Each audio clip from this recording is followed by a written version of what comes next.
It's always a height difference. Height. Yeah.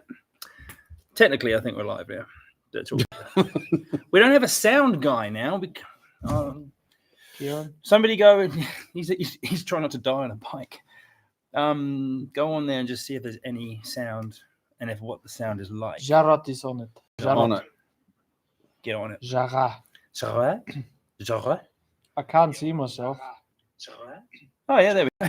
There we go. It's a really shit accent, isn't it? Yeah. There we go. It's quite a delay, isn't there? I suppose it's got to go through here to somewhere else. Around somewhere. Yeah. So hopefully we can just crack on and get the whole thing out without the battery running out, because. Well, last time we got a couple of hours out of it, really. Well, we set up. It was a 20 then minutes. We started without Duster, and then Lumo fucked everything. Then Lumo came in and trashed the joint, which was good. Oh boy, yeah, that was all right. But yeah, so this week, every week, I feel like we're getting a little bit better. I have bullet points. I have a list of things to stick to. Organised. Podcast notes, it's called. Podcast notes. I mean, this is in no particular order apart from the last one, which I think should be last. Just make the comment section one. I think that should be a nice way to finish the podcast. Yeah. So we're thinking fighting fish, handling fish, landing fish, taking pictures and videos, nets and net bags, and then which way to strike, or does that strike? Theories on strikes. Did it on Patreon, and it was quite interesting to talk about. So yeah. Probably actually not stick to any of that and just talk about. Well, people ask questions. When people ask questions, we move on to that as well. Which I like that. It's kind of interactive. It's good. Yeah. It's good. Yeah. But we were talking when the battery ran out. We were talking about. Was it handling fish? No, Kieran asked a question. We just about. How many slashes do you? No, it wasn't that. It was about who. I think we were talking about fighting fish. I feel like we finished that. Angles. Yeah. And then it kind of, What do you mean we finished that? No, we finished that because we're about to. I feel like we were in the middle. Yeah, no, it was. Kieran asked a question. My memory's pretty good. Are you going back through the? I'll just go back into the last one and see. I'm pretty sure we didn't finish that. Yeah, we should definitely go on. Oh, well, we could do it in order. Let's go on. Right. So we go to the end. Oh, is that not the end? No. What did Kieran ask? Fighting fish. Who was your biggest fishing influence growing up or currently? I don't think we even answered that, did we? No, because the power cut out. Right. Okay. Well, Kieran's not here, so. He's on a bicycle in Vietnam right now. That must have been in the middle about talking how to fight fish. Yeah, I think it was. I like the old fighting fish thing because not many people do it well. Yes. I don't think. Well, you see a lot of people on the river, especially it. in the winter here in the Taupo region, that don't know how to fight fish. They drag on the fight for ages. The fish is half dead when it comes in. Yeah. And on top of that, they drag him on the sand or over the rocks. Keep him out of the water for far too long and then wonder why it kind of floats away downstream when they let it go. Yeah, and I've seen dead fish where you could see a print of a hand. Really? On the side, yes. I haven't seen that. Yes. But it doesn't surprise me. Yeah. What around like it's like flank or something or tail. Oh, like you know how people pick up fish like this, not back on the tail? Yeah, I saw a hand like this. Just squeezing. Right, yeah, squeezing, holding on to it. Yeah, no, that's terrible. But yeah, definitely fighting fish. Okay. Number one tip or number one like rule for fighting fish. Go. Well, I wouldn't say there's a number. I know there's more than one, but like if you had to pick one, then you can pick one. I'll pick one, and okay. Don't pick my one. Okay, well, one I would pick is always pull against where the fish is pulling, not just hold the rod straight up. Yeah, because then the fish can do whatever you want. You can just sit there in the current and not get tired at all. Right? Exactly. And another thing you got to consider: if you just hold the rod up, there's just that soft tip, and you don't have a lot of, strength of leverage to pull on the fish. Yep. and he can just sit in the current, and the current can just take him. He doesn't even have to move, and the drag will go. And then he's off downstream and food. And there's another one, the drag adjustment. How many rules are you bringing up? Yeah, one rule. One rule. We're not going to have any. I've got about 200. You like went through all my 3 that I was going to bring up. What about you? Well, 1 or 3? 1. Start with 1. One. Well, don't clamp down. I mean, so many people clamp down on the line. Clampy. Yeah. But that's probably not fighting fish because you're actually well, you're letting it's the part fish of it. win. When the fish has got to go, you kind of got to let it go. I think you don't have your drag too tight. I think or too loose. Yeah. Especially people from the Drag States, man. Like, oh my Yeah. word. But Just you know, like backwards. using like I'd prefer to have a less of a drag and then using the finger to control. I like to use the finger. Ask your mum. Mum's Hey, probably Jerry's watching mum. this. Yeah, so there's probably that. Control, like, because then you can feel more what the fish is doing. I do the same thing. Have it slightly as loose as I want it to go, and then I can add pressure with the finger. Yeah. Sometimes I do wind the drag up a little bit if I'm fighting a fish and it's, you know, the flows aren't heavy, and then I'll like, you know, reach around. Just reach around. I don't know how to say that. Twiddle with that knob. Twiddle with that knob. Yeah. Well, everyone has his preference. I like to set the drag as sort of hard I can get away with, especially if I have clients. Yeah, that's different. But yeah, I know how to use my fingers fighting a fish as well. But I think it's very important to know how much pressure you can put on a fish. Yeah, we were talking about this the other day. It is important, of course. You got to always, you know, usually the fish is sitting there, and then there's a prop, and he shoots off, and that's usually when it breaks off. But you can actually go and test how much pressure you can put onto that leader or the tippet you're using. How do you do that? With your butt, you choose tie it to the car. You tie it to a car now, but you catch up with your buddy, and you just pull out. You literally just pull on the line. You can use even a scale. Gian and I, we used to. I remember you doing that in the other saltwater fishing as well, but saltwater fly fishing. But we set a pulley up in the garden, and we were pulling on 20-pound, and it's incredible how much you can pull. Or we would just on a scale here test knots as well, and just hold the scale, and one of us pulls, and you can do that with a rod. You can, you just to get a feeling, everything, for how hard you can actually pull on a fish. Yeah. But was that straight on, or was that using the flex of the rod as well? Because that's going to change a lot of things. So that's what I'm saying. If you sort of saltwater fly fishing and you want to test that, you fight the fish more with the butt section of the rod because the fly rod is very soft and it sort of, they say low and dirty. Yeah, that's how we like it. Yeah, that's how we like it. But yeah, just because they fight the fish using the butt section of the rod versus a trout often using much lighter line, light tippets and so on, you want to have that bend of the rod. But that said, even with trout, you still want that low rod angle to try and get that fish out of the current into the side. But so many people will be surprised how hard you can pull. And even if you hold the rod up and you pull, there's hardly any pressure, you know? Yeah. If you actually make a client hold that line and you pull as hard as you can, he will hardly feel anything. Versus sort of a low and a bit more, a different angle. You got more power on. And also, like you touched on with your first point, was like, and leverage. You get that low angle this way. You're pulling that fish off balance. Yeah. And that's a big thing, I think, is I try and tell clients and stuff, like you're trying to get the fish off balance and you'll feel him come, and then you can gain line.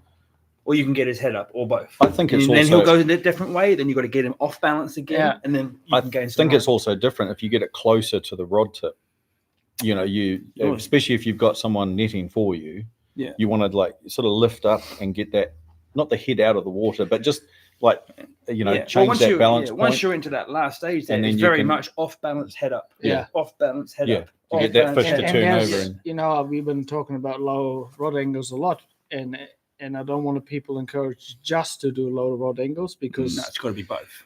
It's got to be both. If you got a river full of big boulders, and it's not necessary at this point to hold the rod low because the line can wrap around the boulders and the fish go under the boulder, whatever. Or if it goes around the back of, then you want to. It's like a combination. You look at the fish, what he's doing. Okay, there's a boulder. I'll lead him around it with a low angle. Or he goes over the other side of the river angle, and then you go low. Yeah.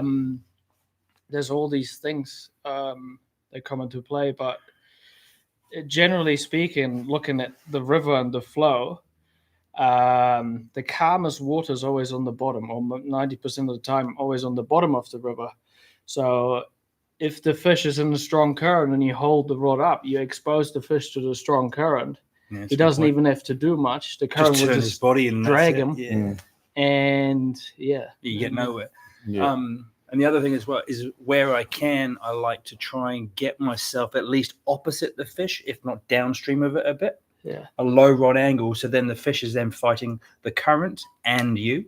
Yeah. Like if a fish goes downstream of you like that, like you're done. He's not doing anything. He just sits there and waits for the hook to pull out of his mouth, pretty much. Unless it's a really good hook hold. But then, if you can, I try and then move at least opposite the fish and then turn my body and the rod, so then the fish is then having to fight me pulling him this way and the current pushing him this way. Yeah. So then you can try and pull his body this way, then it catches and you go. Yeah. But then, like you were saying, if he goes across the other side of the river,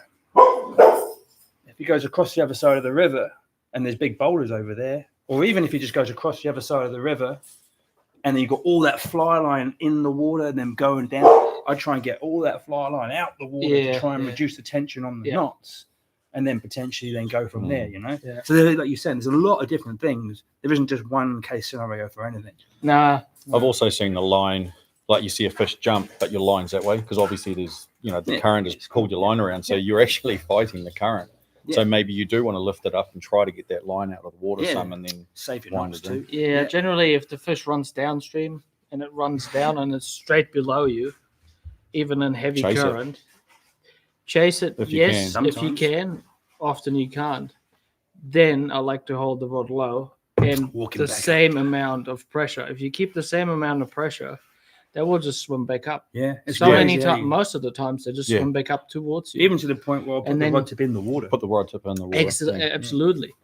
But then if he would, let's just say straight below you, he starts moving up, but then he shoots across the river, that's when you want to pick it up, because you get that line bending underneath the current, and all that current is pushing the line. So there's no one size fits all.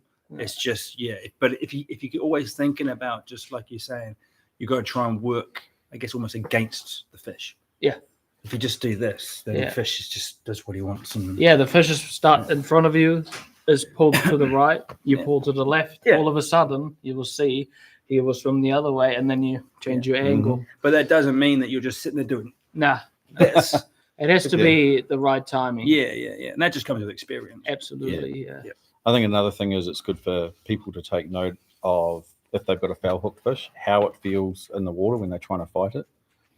Yeah, I mean, because it's like if you've got a foul hook fish, if you can recognize that it's probably foul hooked, then you can change your position or do something. I mean, or, really, if you end up snagging or a fish gets wrapped or anything like that, if you're on your own, you're kind of in trouble. But really, the only thing you can do then is sort of, what will happen? It will go downstream, and then you really got to do is just try and swing it into the edge. Yeah. And then if you've got somebody with you, they've just got to try and get in there and get all scoopy with it. Yeah, and that brings me to another point. I don't know if it's still going, but there definitely used to be a thing of like, if you don't net your own fish, it doesn't count. I think it's utter bollocks.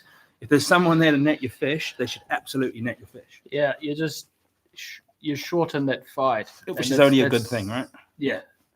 if you've got someone there with a net, they should be netting it because it's just less time, less stress for the fish. Yeah. And then, there's less, impact, I suppose. Less can go wrong. Absolutely. Yeah, so I think that's a big one. Yeah. What we got? Competition wise. Yeah.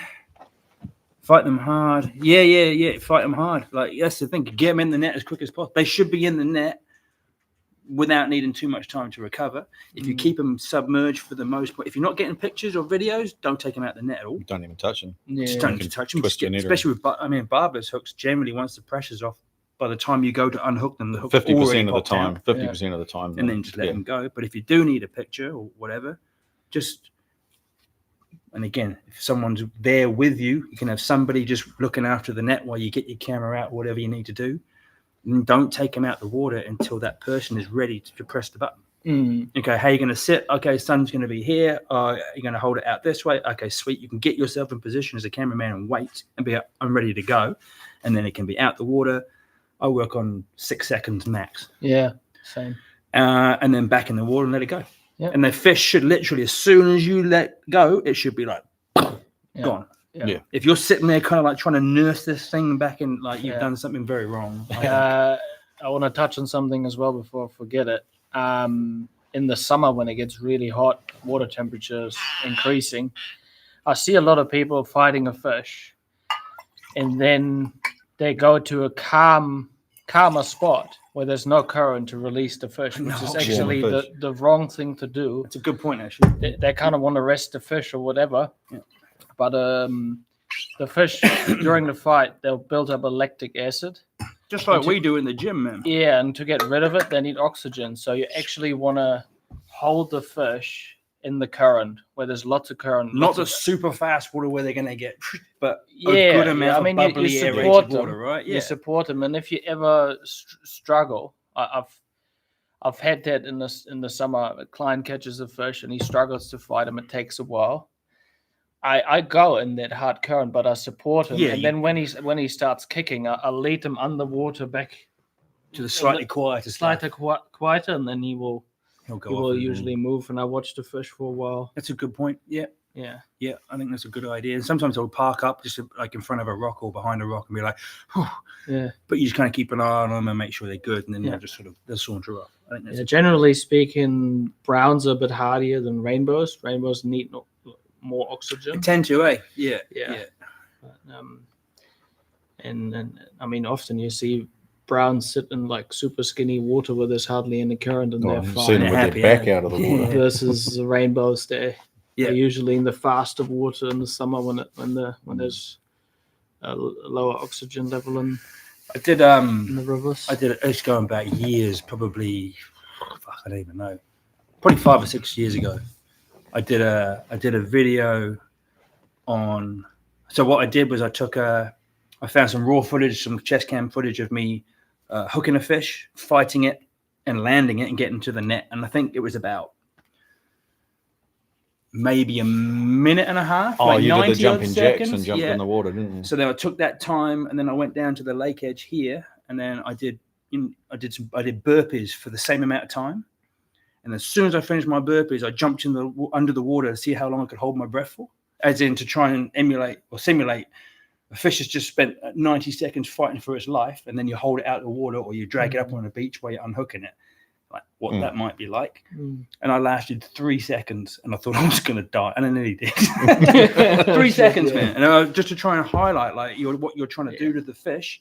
And then you want to drag it up, and you're going to spend ages unhooking it, and then what's trying to not keep that fish in the water submerged. Yeah. And if you do keep the fish submerged, nets reminds me. That's why I like those rising nets, because the shape of them is long, so you can keep a fish with a deep net bag submerged in the water just as it is, just recovering while you're fucking around doing whatever you're doing, and then that whole time he's just recovering, chilling out. So then if you do take him out of the water for a couple of seconds for a picture, he's good. Yeah. general rule from like me is if you're taking a picture, you should see water dripping off the chin. Yeah. And then you see those pictures with the sand all over it, and it's just fucking bone dry, and it's on some dry rocks. God knows how. Well, don't put it on the rocks because the rocks are hot in the summer, and you're just going to start cooking that fish alive. Terrible. Oh, yeah. The same people you drag it up onto the sand. It's like, well, I could probably rub your eyeball in the sand too, and you would live, but it probably wouldn't be very nice. Yeah, that's right. Just because it swims off doesn't mean to say it's good things that you did to it. You know? Yeah. And I think if it's like a lot of little things, but if you do them, try your best to do them all as well as you can, it all adds up to as little impact on the fish as possible. And I think if you're going to fish, and especially if you're going to do catch and release, like you should be thinking about those things as an ethical angler anyway. I know a lot of people don't give a shit. Yeah. But I don't think that's a good thing. I like what you were saying last week about how when you get a license in Germany, you take a test. Yeah, before you can actually fish. I think that's brilliant. A course I think that's brilliant. You have to like do sort of a multiple choice test in the end of it. I think it's 60 questions and you need to answer 45 right. And it's about 60 questions. Yeah, I think that's so good, man. But the book you get to learn, there's close to 1,000. Still doesn't mean people are going to care, you know. Like they'll still. I mean, it educates people that want to know or that don't. You know, have like, I never thought of that. And then maybe they don't have so much the excuse of, I didn't know. Yeah, well, that's right. Yeah, you fucking did, mate, because you passed the test. You know, how good would it be if like Fish and Game or DOC could actually suspend your license for the season and block you from having a license the following season because of bad handling of fish? If you could police that would be a good thing, I think. Yeah, exactly. Yeah. I've got a couple of comments here. Morning, fellas. We have this a-hole culture in the greater UK of grip and grin. The social media disease cascades down to kids who are more concerned with their Instapic than the health of their fish. Yeah, I mean, we're all kind of guilty of the Instagram grip and grin pic. We were talking about this the other day too, how we're trying to move away from those kind of pictures more and more these days. Because I mean, fuck. It's kind of boring and like really, who gives a fuck? I got thousands of pictures. Phone. I've never even posted. Look up on the wall. Probably won't. Yeah, it's all everyone likes to see, but there's better ways of doing it. But this comes down to if you are going to get a picture, you can do it in a way which is of minimal impact to the fish. Yeah, and it's not having a fish out the water for 3 minutes while you're trying to get another angle and like this. You can be ethical about it. I mean, in some of the steelhead fisheries, I think it's in the United States and in Canada, water, you can't even take the fish out of the water. I think that's brilliant. Yeah. You can hold it in the water, take a photo. And I've heard in some of the rivers, only the guide is allowed actually to hold it. I think that's a great idea. Yeah, that's a good idea. Because usually you can give a fish to a client and just, they're not used to holding fish and it's horrific. Horrific to watch. You're like, okay, no, we're done. Put it back. No, we're done. Yeah. Yeah. So it can be done well. And I do it. I actually put a video up on my Patreon, I don't know, a while back. And it was a real-time, I think it was a real-time POV of like landing a fish, unhooking it, keeping it in the net while I set up my GoPro for a shot, getting the shot and letting it go without any editing, and just shows how you can. And that was on my own. Yeah. You can do it. You get everything set up, and that fish is only out the water for like 4 seconds. Swims off fine. So it can be done, but you just got to be very mindful about what you're doing, I think, right? Yeah. We need more vids from you guys, showing them the right way. Just getting ready to wet a line, a bit early for a dram. Mike, Scottish Borders, UK. Shout out to Scotland. I think, you can, I don't know. Like you say, people that don't care, you can't teach them. So you just got to try and do things the right way, and the people that want to listen will listen, and hopefully they take it on board and it gets a little bit better, I suppose. Hey lads, white belt here. That's a good term. When to net. Is sun blinding a thing? Sun blinding a thing, what, for us or the fish? Not too sure. When to net? As soon as possible. As soon as you can. I should put up that video I showed you where I net a big brown in like 30 seconds. Have you got it on your phone? You can show it to the camera. Yeah. Just be careful which video you show. Yeah. Oh, not that one. Oh, no. Oh, my eyes. That's Kieran. I'll never. That's why he's spending so long away. He's trying to get over that. He's there. He's cancelled his visa. He's not going to. But generally, if you fight a fish well, there will be a point where his head will pop out of the water, and usually on the second go, that's usually when it's the right time. They'll know to come up and they'll see the net and go. Yeah. And if you can get him back out and go, and you've got somebody good on the net, or you can. I mean, it's a bit of a judgment call, isn't it? I always have the net in the if we're fishing together, the net's already in the water waiting for the fish. I think that's a better way, because then it's like it's not all of a sudden it's a fright for the fish. It's also If you've got your net out of the water, then you go to slam it in. It can be a bit of a shock. A bit of a shock if they're not expecting it. Also, another thing I've done, especially if it's shallow, is sometimes I'll just put the net on the bottom of the river, and then I'll get someone or whoever's fighting the fish to draw the fish over the net and then just lift. Yeah. So it's the same rather than chase it around with a net and stuff. The other thing as well is a lot of the time is, in fact, all the time pretty much, is I will not chase a fish around with the net. No. I'll sit there, you bring the fish to me, and then when it's right, I will then net it. You don't chase timing. Fish around trying to catch it, because that's just a terrible idea. You've got to anticipate where the fish is. Like the angler should bring the fish to the net rather than the net man taking the net to the fish. Well, you're stirring up the water. So it's just if you're chasing the fish around, it's not ready to net. Yeah, but if you're stirring up the water, sometimes it can be really hard to see the fish as well. Once it's in the smoke, as we call it. Hang on, Dusty. If I turn this around, well, that's the camera up there. Yeah, no, but you can see what's. You just tell. Oh, yeah, okay, that's what you're trying to. So you can see what's happening. All right, so this is a real-time video from Dustin some time ago. Yeah, that's good. I hooked the fish there. Hooked up. Try to wind up the line. Get that slack on the reel. Which gets caught around my arm. Yep, gets caught around the Just trying to go under the bank. Keeping it under control. I already grabbed my net now. Yeah, ready to go. Nice net move. Keeping a pressure, so it's not letting it get out into the river. One time. Was too early. Low rod angle. Try to steer him towards me, then lift him out of the water towards the net. And scoop. Boom. That was 30 seconds. And there's a good fish too. That's not a small fish either. So that's a good example of in this video though, in this moment, everything went my way too. Like the fish didn't go downstream. Yeah, you got that off your arm pretty quickly. Yeah. And it was actually a good point there that we'll bring up is a lot of people, especially people from overseas that maybe aren't used to fighting fish off their reel, is you have to tell them to get the excess line onto the reel as soon as it's possible. I don't mean straight away. Like once you have that initial hookup, normally things get a bit chaotic for a bit. And then as soon as you things calm down enough, get that excess reel on the line. Yeah. So it doesn't get wrapped around anything. If you have to chase a fish, you're not going to step through the line. Yeah. And then you fight it off the drag. And you got the safety of the drag. Yeah. If you set it up right. Yeah. Nothing can go wrong. And then obviously, if the fish runs, take the hand off the reel. That's usually, especially if I take clients out that are not very experienced, that's often how they lose a fish, because they just hang on to the reel. And you see that rod just flat rod out. And you can't really blame them. No, they get excited. There's a big fish. They never. I don't want to lose it. I don't want to lose it. Yeah. It's going away. Yeah, absolutely.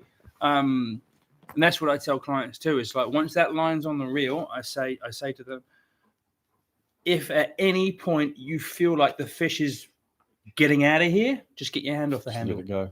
And if it doesn't go anywhere, well then you just get back on it. And if it does, the drag will take care of it. And then once it stops you, then you start working it again. Yeah, you don't want to touch that handle, and that tippet will snap straight away. The other thing as well is if you fight a fish, if you like to pull the handle, the butt into your here, and especially if you wear a vest. Yeah. Mm-hmm. And that fish runs. I've seen so many people look because it gets caught and then just gone. Yeah. So that's why I keep everything away from, because you know what fly fish is like. And they don't even know what they've done. They're like, I didn't touch the reel. I didn't touch the reel. This is all caught up in you. Yeah. So if you're fighting a trout, don't touch the reel because it will snap off. If you're fighting a saltwater fish, don't touch the reel because it will break your finger. Yeah. Leaking waders, I like the net in the water method too. Yeah, it makes sense. John, split shot. Let's talk split shot. Where to put it and how to stop it sliding. Oh. Depends on what I'm fishing or what someone's fishing. If it's a dropper fly and a glow bug, I generally put the split shot in between the two flies to make sure that the glow bug is down, unless there's weight in the glow bug.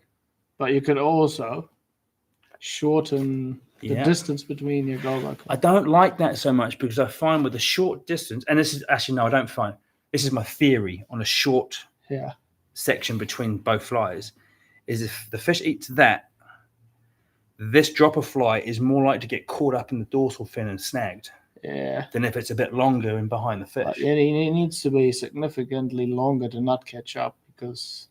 Yeah, I mean, it's just a theory. I don't really know. I don't know. But generally, especially if it's backcountry stuff, I'll have it 2 or 3 inches behind the dropper fly, like the first fly. I'll have them. And to stop it sliding, I'll put, so if this is the split shot, I'll put the line between there as you normally do, but then I'll half hitch it around one more time and then crunch it. Oh, okay. And then that generally stops it sliding, and you haven't got to crimp it down with forceps. Yeah, you get to use it again. Yeah, so that's what I tend to do to stop it sliding. That's my little thing. Well, I tend to use the tippet ring these days, which are positioned like, I don't know, 20 centimeters or so, a foot above my first fly. Oh, so you'll have your leader down to a tippet ring, and then your last. If I'm nymphing, I do that. Oh, so you have your split shot quite a way behind. Oh no, like what's that? 20 centimeters? That's 18 inches. that's 20 6 inches. There. That's 20. Well, that's 6 inches, right? Yeah, about that. That's why your wife can't park a car. 20 centimeters. Yeah. 20 centimeters. So, you have a tippet ring, then like 20 centimeters of tippet to your fly. Oh, that's a good idea. Then also, I like that. If you break off, you just have to tie a little bit of tippet on there. Yeah. Unless you launch the whole lot into a tree. Yeah. And before I was doing this, I was just using a double uni. And had the same sort of 20 centimeters. Another thing I've done, especially in the South Island, is where I have my long leader, and that last section, probably maybe of like 4 or 5x, is I'll do a blood knot, but I'll leave a really long tag end, and then tie a little overhand knot here, and I'll put my split shot on the tag end. Entire knot. Because I've lost so many fish by crimping onto the main line, and then especially down to 5x or 4x, and then it's damaged it enough to snap. I actually done that as well, where when I tie it off the tippet ring, I leave a bit hanging off. That's a good idea. Yeah. What about snagging though? I mean, now you've got something extra to snag on rocks But generally, the split shot will just pop off. Yeah. Yeah, well, because you're not going to double it round. It's just on there, and if it gets caught on something, it just goes. Or that little tag section will snap. Not your main line. Yeah. Hopefully. Yeah. Another thing I found, I've been using this non-toxic split shot, and that doesn't tend to slide at all. Doesn't it? I don't know why, but it's harder. Is it made of tungsten? What's it made of? No, it's not. Bismuth. I don't actually know, but something. I would agree that the harder split shot is better because if lead is soft, it crimps around the line. Yeah. Whereas you got the harder one, it's and actually then it crimping. Hits rocks and stuff, and it kind of opens slowly. Yeah, that's right. Yeah. But, there'll come a time where we won't be allowed to use lead split shot in New Zealand. And you reckon?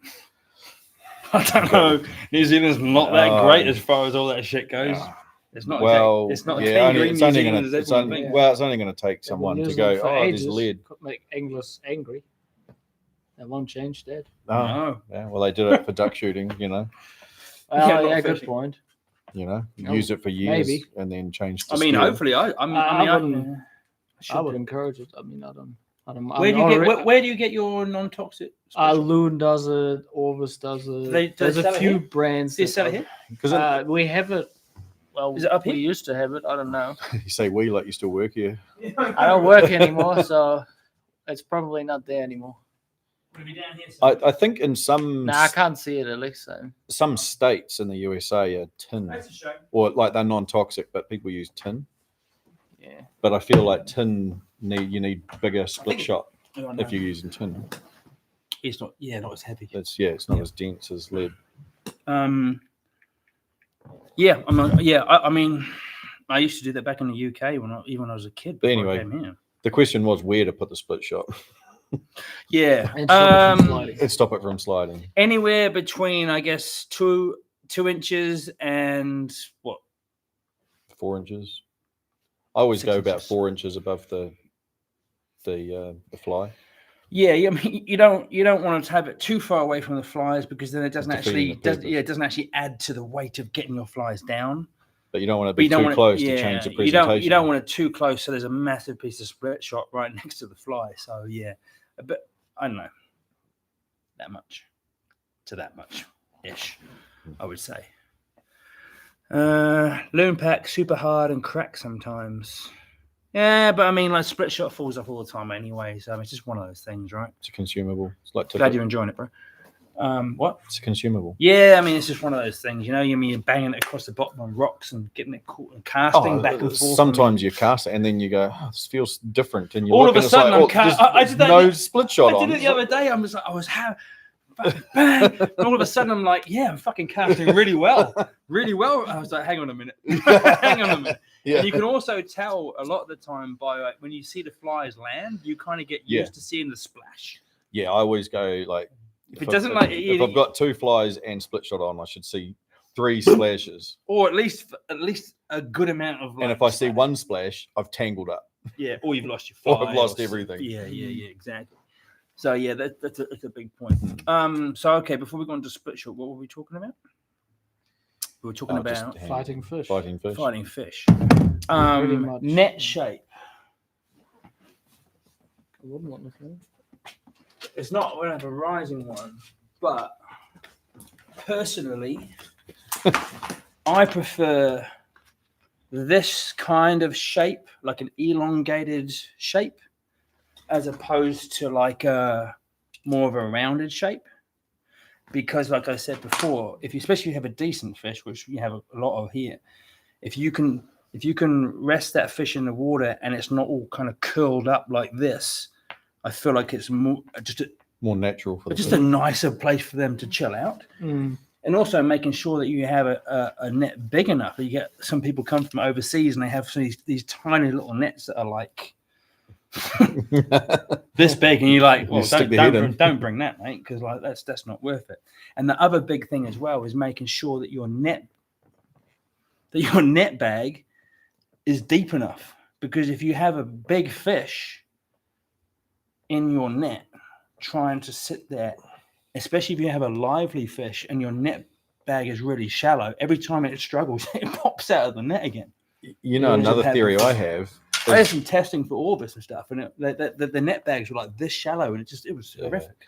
The hole size in the net also, like if the holes are the perfect size for the kite to get in and get stuck, all of a sudden, like I've had that on a rising net, and it got in and it twisted around, and I just cut the net. Yeah, because they're $20 bags and you replace them. But it's you know, and you can get the fish all hooked up in there, and flies get hooked up. So yeah, I quite like the bigger holes. I like the larger. I like those bigger holes. Yeah. I don't know why, because it's only about that fat, isn't it? Yeah, no, it doesn't get caught up. You know. But yeah, I think the net itself, like obviously it has to be a rubber net. Oh yeah, that's another thing. That green cotton, the knotted shit, man, that should be banned.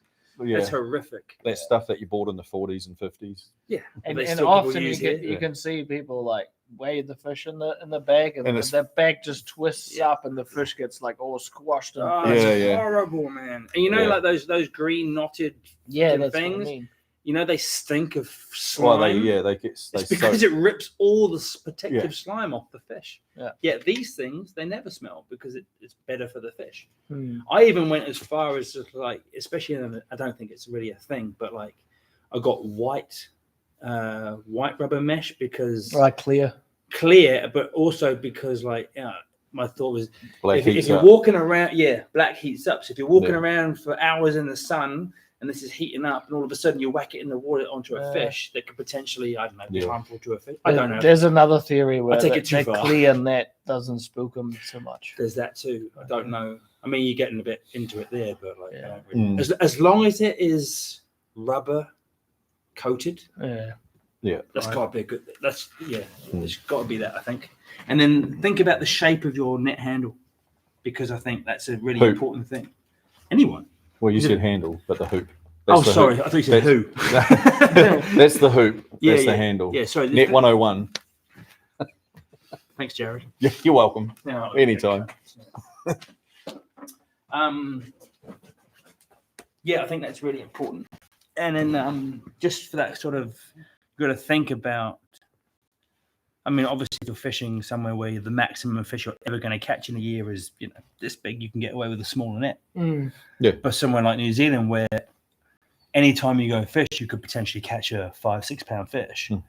Or can that fish sit in a net, submerged in the water, without being all curled up and sort of like, how's it going? I think that all adds to like the impact you're having on the fish, right? Yeah. I mean, I'll sit there plenty of times with my net and just watch a fish just sitting there, just like he's sitting in the edge of the current, just chilling.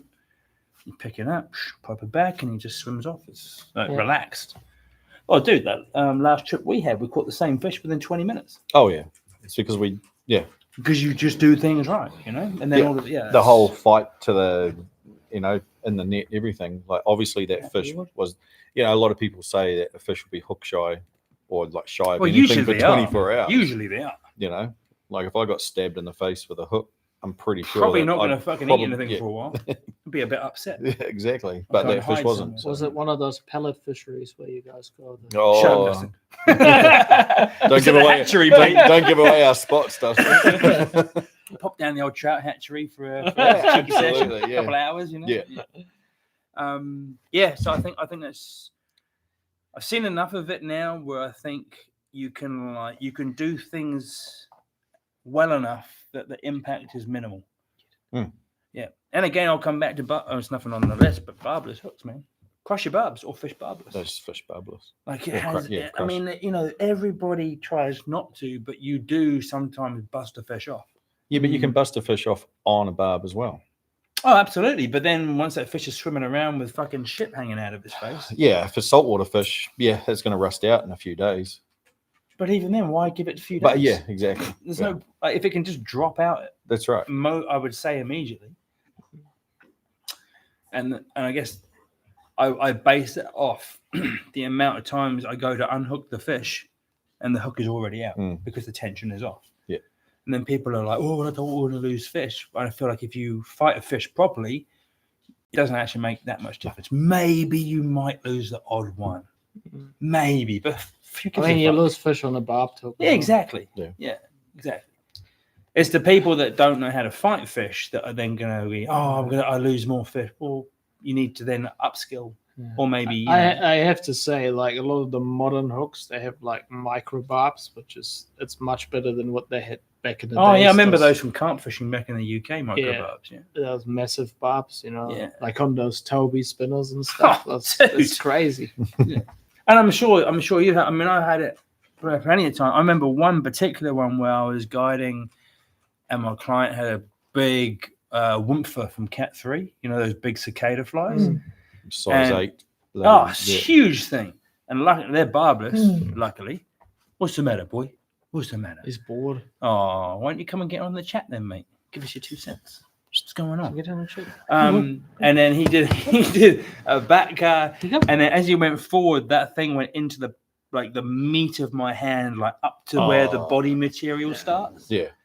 And luckily, I just went and popped it out because it was barbless. But if that had a barb on it, man, I'd have been off the hospital. And I've had plenty of barbless hooks in me. I've had one barbed hook in my arm. Yeah. And it took a bit to get. Oh, I tell you what, here's a good example. I was fishing on the saltwater with someone. I'm not going to name him. I know who it is. Shout out, brother. Yeah, bro. You know who you are. I'm pretty sure you're watching or you're playing with your cars. Your new hoist. And he fished and it was windy. I'll give him that much. And this crab fly went into the back of his arm here. I remember you telling me about that. And I was just like, oh, that's all right. Just pull it out. And He said, no, it's got a barb on it. I'm like, oh no. Well, it was through his shirt into the fleshy part of the arm here. And so he couldn't get it. Soft. Yeah. So I had the forceps. I had the forceps on it and like trying to pull it out, and you could see that it was like, he was pulling the skin tight. And then I said, oh man, you're gonna have to push this thing through, and then cut the barb off, and then pull it back through. And even that, he's a tough dude. He's a tough dude, man. And it was like he couldn't get it through. And we ended up having to cut the shirt so he could actually see what he was doing, and then twist it out. Yeah. But 5 minutes before that, he was casting, and that fly nicked the top, that button on the top of my hat. It nicked. It went. Boop, it just touched it. That would have been straight to the bone of your scalp. Imagine, man. I was like, and then I just thought, so it's like I prefer to fish with people. And you're going to put that into a fish. Yeah, and then bust it off. Yeah. So look how much effort that took to get out of his arm. Yeah, I know. Then you're going to break a fish off and leave that in like that's just. So yeah, bro, if you're watching, or you're watching this later, we love you. Yeah. But crush your barbs. He usually does. Oh, I know. Yeah. He's good. Just didn't on that one. Fish and game and dock should ban those awful green knotted string nets. Agreed. Worst thing for fish survival, along with lifting fish out the water for minutes. I agree with you, Mark. 100%. Yep. I don't understand. Like, they do all these things. Why don't they put some time into like things like that? What's that one, sorry? Mark Bannister says, fish and game and dock should ban those awful green knotted string nets. Worst thing for the fish survival, along with lifting fish out the water. Yeah, they should. I mean, they ban. How hard is that? You're not allowed to use that anymore. They ban felt soles. Exactly. Felt soles are banned because of the organisms in the water. So why don't you ban green knotted? I would imagine this fabric could also transfer Didymo and stuff like that. Oh, there's a great point. There's a good point. Fish and game and dock? What the fuck? Like, you're right. It's a very easy thing to put into, just like you just did. Golden clams. All these. Yeah. How about just only rubber coated mesh in landing nets? Oh man, and here we go. And I'll go one step further. Anyone that has a fishing license must carry a landing net with them when they're fishing at all times. Uh-huh. How many people do we see, especially around here, that just go out without a landing net? Yeah, and they drag them onto drag the them sand up onto the bit. It's all good, mate. I'll fucking drag it up. No, if you are fishing, you should have a landing net with you. So it was about a year ago. Whether you're catching or kill or you catch and release, you should have a landing net. A year ago, I made that video, and then we posted it on Instagram for that one guy that was just terrible handling skills. I watched him on a pool for 6 minutes. I know exactly. And we put this video out, and we reached so many people because this guy was like, people were commenting on his Instagram, his Facebook, his whatever else he's got. I don't know. And also talking to him on the river, he would just laugh, block people on social media, and carry on. And then on the river, he'd tell people to fuck off. And so, that was that. And then I think it was like 2 months later after that video came out, I saw on YouTube someone was doing the same. Well, they weren't doing the same thing. They had a landing net, but then they dragged the fish up on the grass beside the landing net. I took one, made one comment. It's like, dude, use a landing net. And I think he recognized who I was. He knew with that last video that we posted. Yeah. And straight away that video came down. Good. Well, good it came down, but then not good. I mean, why don't you just use a fucking net, man? You've got it. Exactly. Just use it. Yeah. Nets are like, you can buy a net for like, what, $25? What's the cheap net up there? $35. $35. Yep, that's this one here. Yeah. Cheaper than the gas that you're going to use to go to your fishing spot. Yeah, pretty much. Mark says, I'll put it to fishing game this coming week. See what was it? Are you something to do with fishing game, Mark? Because if you are, then definitely please do that, because I don't. That's a really simple. If you say that it's about Didymo and golden clams, well, how about just fish welfare? Yeah, but if you say that, I think they will go through with it. If you say it's fish welfare, whatever narrative you need to get through, I suppose. Yeah, but exactly. I don't see a downside to it. All these points, so many points. Yeah. Pick whichever one you want, and then run with that, because it's a massive. So fishing thing. Game and dock. I think it's just countrywide. Yeah, no, but that's who you need to talk to, not just the two entities. Like in Germany, it's compulsory. Like you have to have a net if you go fishing. Of course. Now, whether you're going to kill that fish or keep There's that a fish, lot of rules in Germany. I like it. How long's that been out for? A while. Different fucking rules in Germany. But I mean, like, let's say you go, Why do you think you live here? There's no speed limit. You say you're going to go out there and you're going to go, okay, well, I'm going to catch and kill. You're going to keep my fish. But what happens if you catch an undersized fish? Yeah, exactly. That's right. You need a net to take care of Or in some fisheries, if you catch an oversized fish, because there's slot limits. Slot limits, I think we should have here as well. Mark, I don't know. Are you? Yeah. I have good connection with the Auckland Waikato. Okay, here's another thing, Mark. another thing for you, bro. Give us a call, Mark. Slot limits. So if it's under a certain size, you have to put it back, and if it's over a certain size, you have to put it back. Because if you want those big fish, keep the genetics. breeding. They're the breeding genes you want in the fishery. Yeah. And like, so you have a in between if you want to catch a fish or keep a fish. And again, this comes back to like, it depends where you are and where you're fishing. I mean, if you're going to catch a fish out of Lake Taupo or any of the tributaries, there's a lot of fish. You're okay. I don't have no problem with people keeping fish at all. But if you're going to go into a fragile, but even so, if you catch a 12-pound, slot limit. Yeah, slot. I mean about keeping fish generally. Yeah. But there's some rivers that we fish. I don't think anyone should keep a fish from.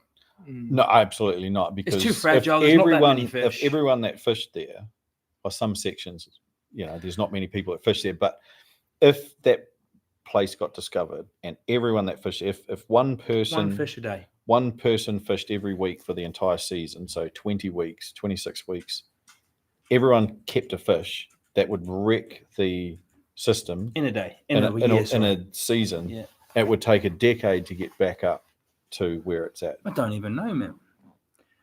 Hey, glad you're all back at it again with a live stream. Hopefully the phone doesn't drop abruptly. It was actually the power went out. Yeah, actually, it was just a very. My phone fell on the floor and then the battery ran out on the thing. So big earthquake, everything. Yeah, earthquake, tsunami. Yeah. It was horrific. Lumo was here. German said lights out. But yeah, I think it's a lot of stuff. It's very small things. But if everyone does the small things consistently, it makes a big difference. Yeah, huge. Right? Yeah, 100%. Yep. Everyone uses barbless hooks. Everyone carries a net. It's all rubber coated. Everyone thinks about keeping the fish in the water, fighting the fish well.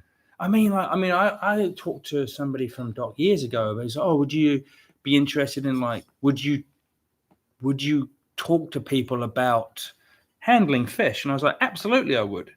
But then they never did anything about it. But then my whole thing was, you can put these, what do you call them? You can put a workshop on about fish handling and fighting fish. But if people don't actually give a fuck, how do you educate people that don't want to be educated? There will be always people that don't give a fuck. Yeah, and there's a lot. I find there's a lot of them here in New Zealand. I think it's terrible. A lot of the people that come from overseas have a much better ethics. And if you fish the same, let's say you fish the same section a lot, you get to go back and catch that same fish again. Potentially. Yeah.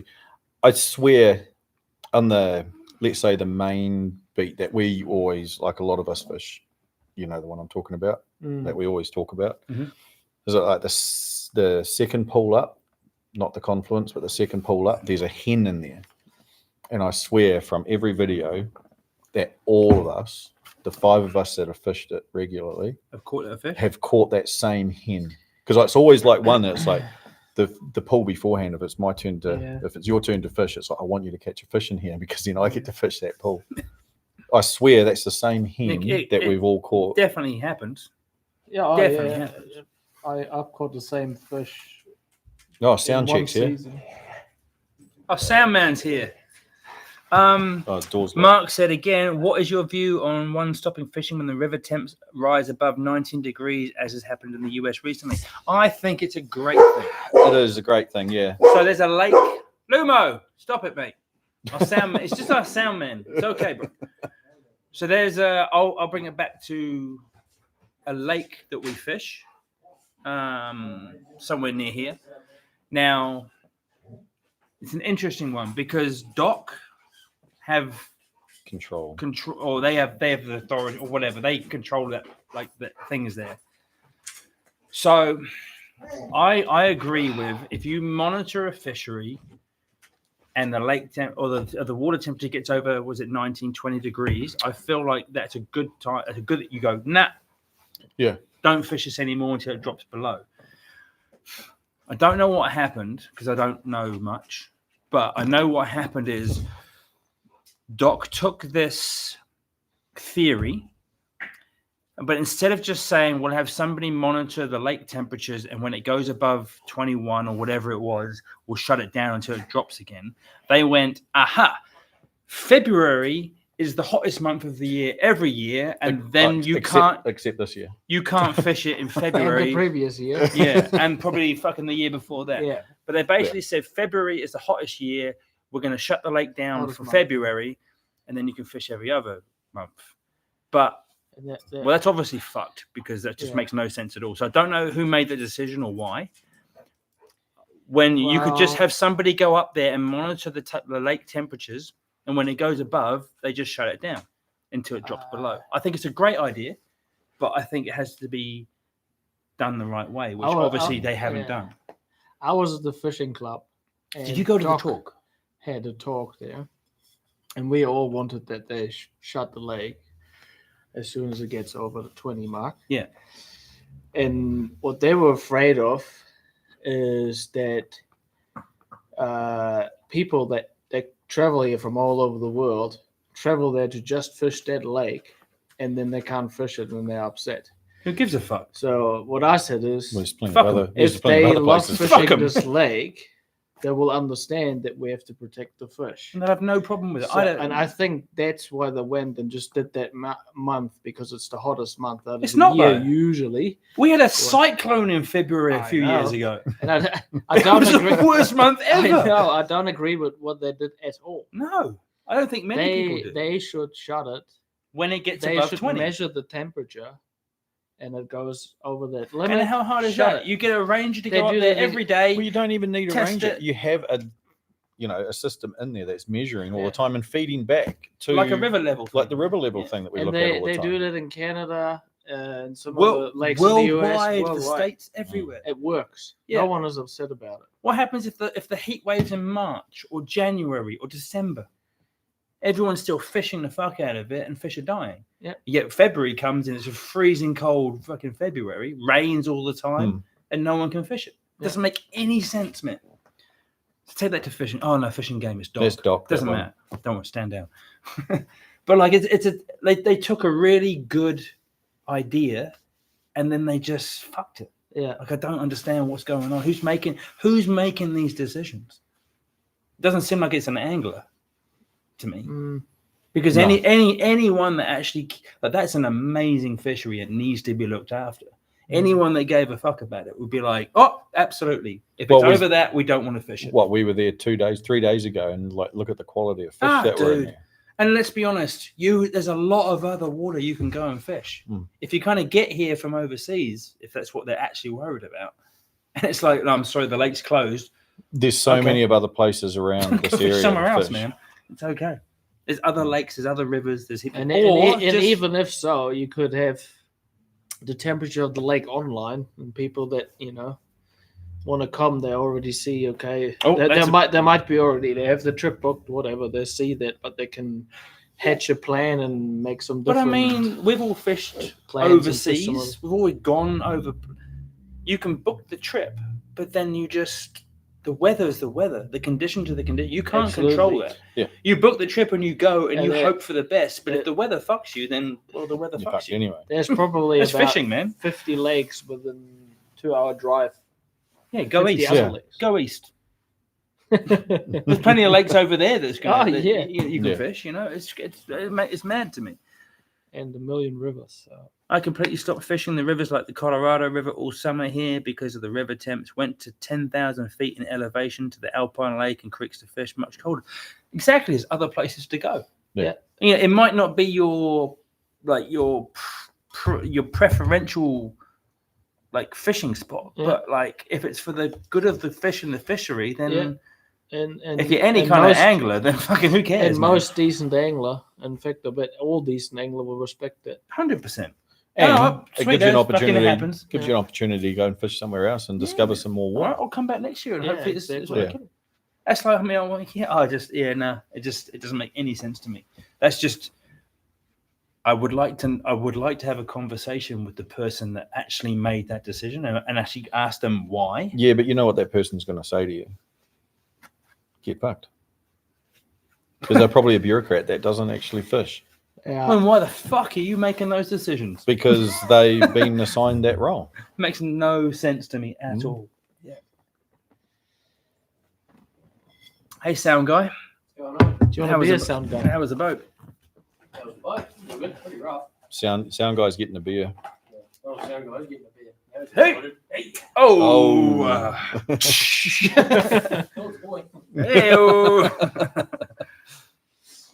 How do you know a fish is not interested and it's time to move on? Oh, that's a good one. Body language, like with a woman. Body language. You can only dangle something in front of her for so long until you realise she's actually not interested in putting it in the mouth. You know?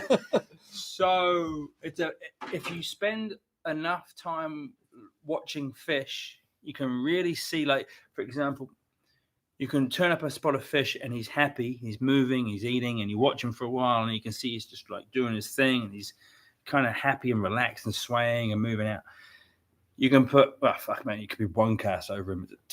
But all of a sudden you'll see that fish going from this happy fish to just,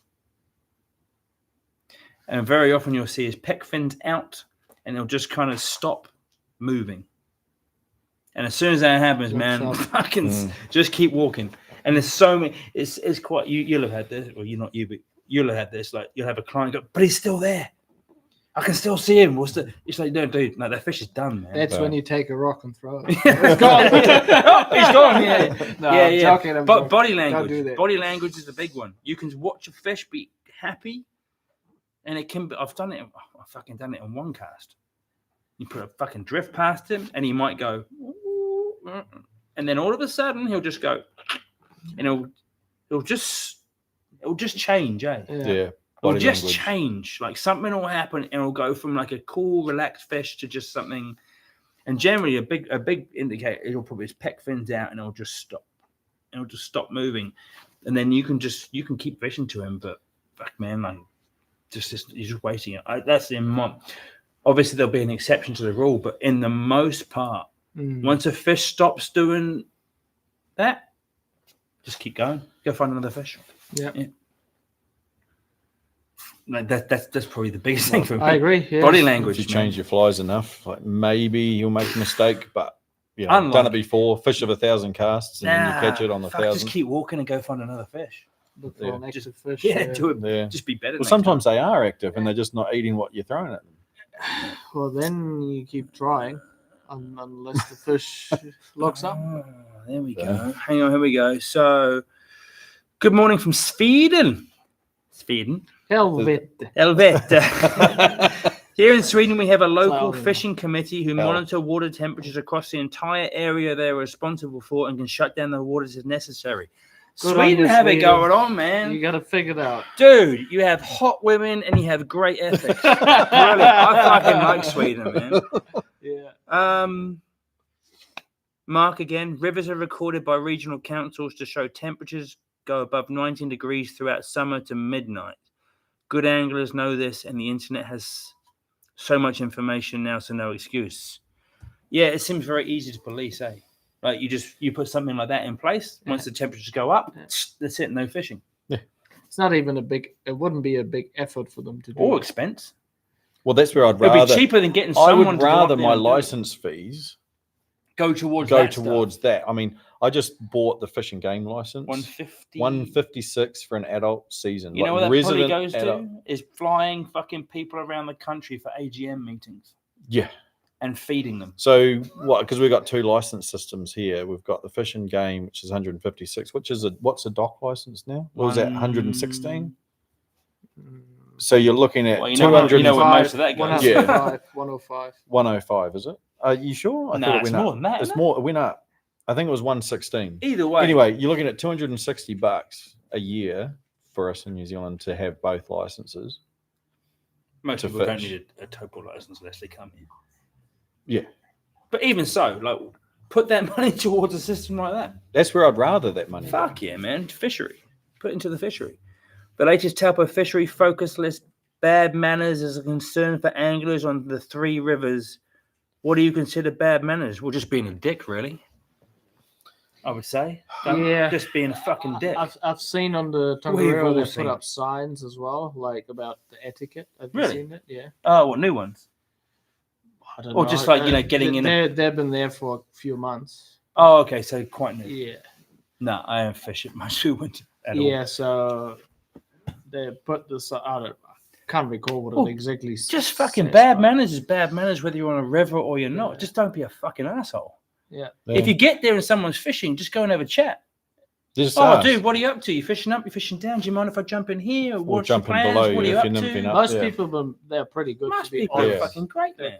You get some. I think it's people that don't know, maybe, and they just jump in front of you because they don't know. Again, make it a test that you have to river etiquette. Yeah. Make it 70 questions. It's a huge thing, man. Like, just bang into but most of it's just go and have a yarn. Just like the same as you would if you just bumped into somebody in, I don't know, the street. Yeah. Oh, hey mate. Oh, what are you up to? Oh, you going this way? You going that way? Like, what are you? Here's a story for you. When I still used to work here, one of our good customers, very nice guy. He's actually a pastor, I believe. He fly fishes our rivers here. He was fishing the Hinamaya, and he was fishing upstream. And one guy approached him coming from upstream and fishing towards him. And he said, "Friendly, look, I'm fishing here." Multiple times, and the guy just kept coming until he said, "What's your problem?" And then he said, "Well, I've been fishing this pool, and you're just pushing down on me." He ended up pushing him. What? Until he went into the water, and when he went to, came back up, and then the guy punched him. What? Really? So, and the guy that he punched, well, as I mentioned, he's a pastor, but he's very weak. He's got cancer. He's doing chemotherapy and all this. And I turned up there with some clients at the car park, and I saw him, and he was completely like bloody nose and really completely out of it. And when was this? Started crying, and that was last winter. Fucking hell, man! Yeah, that's fucked, man. Like and the wife had to run. The wife of the dude, that the guy that was punching. The wife had to run into the water to pull him back. Really? What? Yeah. What is wrong with people? Yeah. I've seen a punch up on the Tongariro years ago, like 15 plus years ago, about somebody that jumped in. There was like a few people fishing the pool, and somebody jumped in, and then somebody said something, and it ended up in a fist fight in the water. And I just stood there just going, what the fuck is this? Like, I want no part of this fishery at all, man. Like, and generally me, if I go fishing to one of those rivers and I turn up, there's somebody there. There's somebody there. I just go to somewhere else. 100%. I don't want to be near anyone when I fish. But then to do that, I mean, I've had it with people I've been guiding in the past, and like you'll be fishing up to a piece of water and someone will start fishing down, and I'm like, yo, no, we're fishing up through here, and like, no, we're fishing up through here. I've had a guide with his clients jump in front of me, above me. Oh, true. I don't know who the guide was. Was it me? If it was, I would have punched you. It's gotta be you. No, it was he was guiding, but I don't think he is a guide. I think he was just guiding some people he knew. But just jumped in front of me. I fucked them. I've had it. I've had people jump in front of me. I just left. I was just like, yeah. But like, I don't understand it. Like, I don't understand why you have to be such a dick. Like, if someone's there, just go and talk to them. Yeah. Once I've guided, or just don't fish the winter. I've guided, and I was standing there with two clients, and a dude jumped in front of me. Oh, you don't like? It was a competition fisherman, and at this time he was competing for New Zealand. So absolutely knows etiquette. Yeah, he knows etiquette, and he jumped in front of me and just obviously a good fisherman. You're on everything in front of me. pulling out fish, and I had 2 beginners. Yeah. And they were getting really upset, including me. And they actually threw the sea bomb out to him as well. But as well. And then I said, "Hey, excuse me, man, we just fish here." And then he said to me, the first thing he said, "Where are you from? You got a weird accent." And it was all like about where I'm from. Ah, for fuck's sake. Pointless. The fuck Anyway, is the then matter? my client started to call him the sea bomb, Yeah. And then he buggered off. But yeah, No, good on your clients. Yeah. I remember, I had somebody jump in and do the same thing. He jumped in front of literally like there, and I was like, "Yo, bro, we're fishing here, man." Like, nah, you can't fish there. And he was like, "I'm a fucking local." I was like, "Well, where are you from?" "I'm from Auckland." I'm like, "You're not a fucking local, mate." Like, no, I've been fishing. Like, dude, if you've been fishing here for years, you know better than this. And then he just sat there and turned his back on me. I was like, "Okay, so what do I do here?" I had a client, so I was like, "Okay, no, fuck this guy. We'll just go somewhere else." Like, I'm not going to make a scene in front of a client. Let's just go somewhere else. That's a wise decision, yeah. But like, people just get this thing in them, like, I'm a fucking local. Fuck, you know better then. Like, you should know better. So you can come here tomorrow. Just people, man. I was like, I think the biggest thing is just don't be a fucking dick. I mean, are people thinking that? I mean, I'm not one to sit on a pool for a whole long time. Like, some people will probably sit on a pool for hours on end, but I get bored, so I'll move off and find some different water. Most people are cool. Like, you hear, "Oh, no, I'm actually just about to leave," so you guys just jump in and just like, most people are good. Yeah, so bad manners, just don't be a dick. I've learned from watching you how to hunt a fish. Carefully come up to them and study their behavior and tell what they're doing. Learn to tone from just watching the fish's behavior. 100%, man. And I used to be really guilty of this. I would fucking rush into a pool. I'd boost up. I'd probably spook a fish there in the tail, come up, find a fish, and go, there he is, there's a fish. I can just start casting. Just stop. Watch his chill. Just chill. Okay, what's he up to? Is he fucking moving left? Is he moving right? Is he taking off the top? Does he drop back down and do a beat and then come back up? Like, if you can just be like a little bit patient and just stop and watch the fish for a while. I mean, if he doesn't know you're there, he has no reason to go anywhere. Yeah. So you have no rush. And then, okay, he's doing that. I go, well, I'm probably fishing a bit heavy, so maybe I want to then change my rig over. If you sit there and watch him and you see he's moving out to the right mostly to eat, then probably my first cast wants to be down his right rather than down his inside. If he's eating off the top quite often, maybe I just want to put a dry fly on and like, change, just slow the fuck down. And it took me years, too many years, if I'm honest, to actually get into the habit of like, slow the fuck down. Well, just slow down. There's that one pool that you and I call a 40-minute pool, because I stood in the water for 40 minutes while you watched from up the top and watched his bait just to get that perfect. No, not yet. And it was like one or two casts, got the fish. Yeah. 40 minutes standing in the water. Just waiting for the right time to put the fly out there rather than just getting in there and just start casting. Yeah, it's really important. And it took me far too long to really get myself to, especially if you've just been you've done a crossing, you scrambled up through some fast water, you've done this, you push a bit of a bush bash, you get down, you're kind of in that I'm just pushing upstream thing. And then you get to a piece of water, you kind of still have that momentum. So you kind of boost through and then you fucking spook a fish there. Like, fucking hell. Yeah. Like, if you could just get to a piece of water, just stop. Even just stop and go, okay, I'm gonna have a snack. The thing is, if you spook a fish, that fish spooks up and then it spooks another fish. Because that fish is like, so many times, man. So many times. Yeah. Just slow the fuck down. Yeah. What the fuck? I don't know what you're referring to there. Keeping it real TV. Could be anything. I could always put notes in my car telling someone if I'm fishing upstream. Yeah. I actually just. Yeah, you did Did I do a video on this? You did a video on this, yeah. Yeah. I have 2 notes which I put on my windscreen generally now: fishing upstream, fishing downstream, so that if someone else does turn up to that axis and wants to fish, they know where I am. I think that's really good. Yeah. I think it's really important. Otherwise, I feel like it's more a South Island thing. Yeah, that's where I kind of got it from. South Island fishing. We also do this, on our backcountry rivers Yep. as well. I'm fishing here as well. Or just like, Yeah. I'm here, I'm going in this direction. We're You just know these where people- I am, so Yeah. then you can make a plan, and you Yeah. know where I am, Mm. so you shouldn't see me. Yeah. And I shouldn't see you. And which if you is see someone on the river fishing, like make yourself known. Don't go, oh, leapfrog this guy, Oh, fuck and then that, go man. upstream and fish upstream because Yeah. you're ruining someone's day. I've watched people like on a terrace on the other side of the river with their client. It was a guide in the South Island. Damn, running. it's always guides. Yeah, running, but like running low, like keep low. Let's go. And then I watch them drop down in, cross the river, and then get in front. And I'm just like, really? Yeah. Like, are you serious? And we were like, yeah. So then you go, well, do I go up and confront them, or do I just fucking boost and go find somewhere else? And it's just unnecessary. If you see someone there, just fuck off somewhere else. Just go somewhere else. Or if you pull up to an access and there's somebody there, just go somewhere else. Yeah.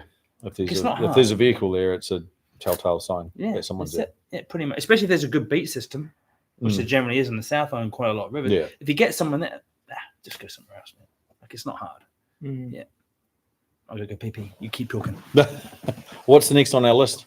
Fighting fish, handling fish, netting fish. We've done that. What was the next one? Before you burst your bladder. Surprised you went this long without a pee. Yeah, I know, right? Which way to strike? Oh, which way to strike? Yeah, this is a good one. We've talked So, about this a lot recently. yeah, Alex did a video on his Patreon just recently about, striking downstream because obviously the fish are facing upstream. So when you're fishing, you strike downstream because, you want to pull that hook into the back of their mouth. Mm-hmm. But I guess there's a lot of theories on it. Like you want to keep it like strike low to keep the, you don't want to go up. But if you strike low to the Kind water, of an angle. yes, Yeah. it's kind of an angle, keeping it as low as you can to the water, like a sweep more than a strike. But also in some situations, which we probably do anyway without thinking about it, is that if you can see the fish and it's a downstream eat, if the fish turns and chases your fly, you would tend to strike upstream because you're looking at the fish. You want to strike back against the fish. Yeah. Well, if you see the fish is following your fly downstream, swimming past you, and then eating the fly, of course, then you strike upstream. Yes, Yeah. that's right. Yeah. So my theory is sometimes when the fish gets into the net, you look and you can see that the hook's in the side of the mouth. Yeah. But then you see sometimes the hook is right on that tip of the lip. So maybe, like, especially on fish that you haven't seen, I think that you strike downstream because you can't see the fish, assuming that it's come in. But that fish has probably turned, chased it downstream, and then taken that. So I mean, you can't tell for obviously you strike downstream Especially because if you're blind fishing. if you're blind fishing in a deeper pool or something and you don't see it. But it's like when Alex and I are fishing together, we'll call out like it's a downstream eat, so you sort of know that if you are going to strike, you strike the other way. Yeah. So it's that's my theory It anyway. helps if you can see the fish, eh? It does help if you can see the fish, but if you can't, someone else can see it. They can call out. Fishing with a buddy is really good because if you have some kind of a drift going on, drifting, I try and sweep downstream. Yeah. I try and imagine putting the fly back into the fish's mouth. Yeah. Yeah, always. I think that's my theory anyway, and that's why fish get off as well, because you've hooked the fish in a certain way, but who fucking knows, man? Fish are incredibly good at spitting hooks quickly. Yeah. Especially if they're pressure. Well, here's another question. Especially if they're pressure. How long do you wait, especially on a dry fly eat, how long do you wait before you strike? Depends. I tend to like the idea of, no. Because I'm going to generalize here. Fast eat, fast strike. Slow eat, slow strike. So if fish comes up and is like, yeah, and generally, take your time. I would say fish comes up, wait until he's back down under the water. So half a second, half a second to Was a the second. whole thing God Save the Queen? And Right? I mean, it depends if you fish a size 18 dry fly or Fucking massive a cicada. massive cicada, Yeah. size 8 or whatever. Yeah. And if Because it's a big fish, you've got a big often- mouth to close, right? If they grab a cicada, very often you see them go like, and then they grab it again, sort of underwater. They do this, yeah, and they kind of put it back in their mouth, and they come and they grab it, and it's only in kind of the front part, and then if you strike too fast, you just pull it out. Yeah. Have you seen that? Some of the best footage I've seen of a dry fly eat not working out. You know, the Jensens. Yeah. Dave and Demina Jensen. They did some really cool footage of it. It was only like a small mayfly, but it came in and a big fish with a big mouth came in or came up, ate the fly, and as it closed his mouth, the water pushed the fly out of its mouth. Oh, yeah. It was really cool to watch, man. Yeah. Like, so, like, you know, you time everything right, but like, and actually quite often they miss the fly as well. oh Yeah. And people think that the fish ate it. Yeah. But if you just clients, wait a little bit, you can see it scraping over the head. I had that with JP once. We were fishing, and he was fishing to one fish, and the fish came up, missed it altogether, and he was about to pull the fly out of the water to cast again. It wasn't to a strike. He saw that it missed, and he went to pull it. And I was like, "No, leave it," because I could see, because I was up high, JP was in the water. I could see another fish coming up. Oh, true. And it was that fish there, that big. That picture up there, that was like the 7.5 pound or something like that. And out of it. Yeah, in the top beats. That's interesting. And that was, so had he, pulled those flies out. It helps to have a buddy who's even the other day, like, I mean, with streamers, you probably know this with the mouse stuff, but I think a fish comes up and like whacks it first to sort of try to stun it, because the fish I caught the other day on the lake with the streamer, that was a double hit. Like it came up and it sort of like smacked it first and then came back around and then grabbed onto it. It didn't miss it the first time. Yeah. We certainly had that. I've had that with streamers too, and it's almost like they want to stun it or something, and then they come back. Certainly when we were fishing most mouse patterns at night a few years ago. At nighttime you could hear literally like boom, like a big, and it's like really quiet, and we were fishing a quiet section of the river, and you could hear them smashing that mouse with their tail, and then it took like 1 or 2 seconds. And you keep tight, like you keep stripping, and all of a sudden, it was cool. It was so good. Yeah, so good. There's definitely a thing there where they do go in and then try and whack it first, and then come back and clean up. Yeah, it's pretty cool. Try to drown it. Yeah, stun it. Yeah. Would you ever strike straight up? Always, sometimes. Depends on the way that the fish ate it. Sometimes, especially with streamers, you'll have a fish follow right to the rod tip and then eat it, and then you've literally got nothing to do but like. You can't even strip strike. It's so close. You just want to get tight. There's no one rule for everything. I think you've got to watch what's going on, and sometimes you just kind of guess. Well, you have. One thing I can say about striking upstream, especially if you got cover around your trees and bushes, or will land in the bush. Yeah. If you miss the fish, or if you're blind fishing, let's say. Yeah. And I get that a lot with clients, and I always tell them to strike lower, sort of in an angle, because indicator drops down, the fly hits the bottom or whatever, and they go like this, and then it's straight in the tree. In the blackberry bush. Yeah. Sweep down.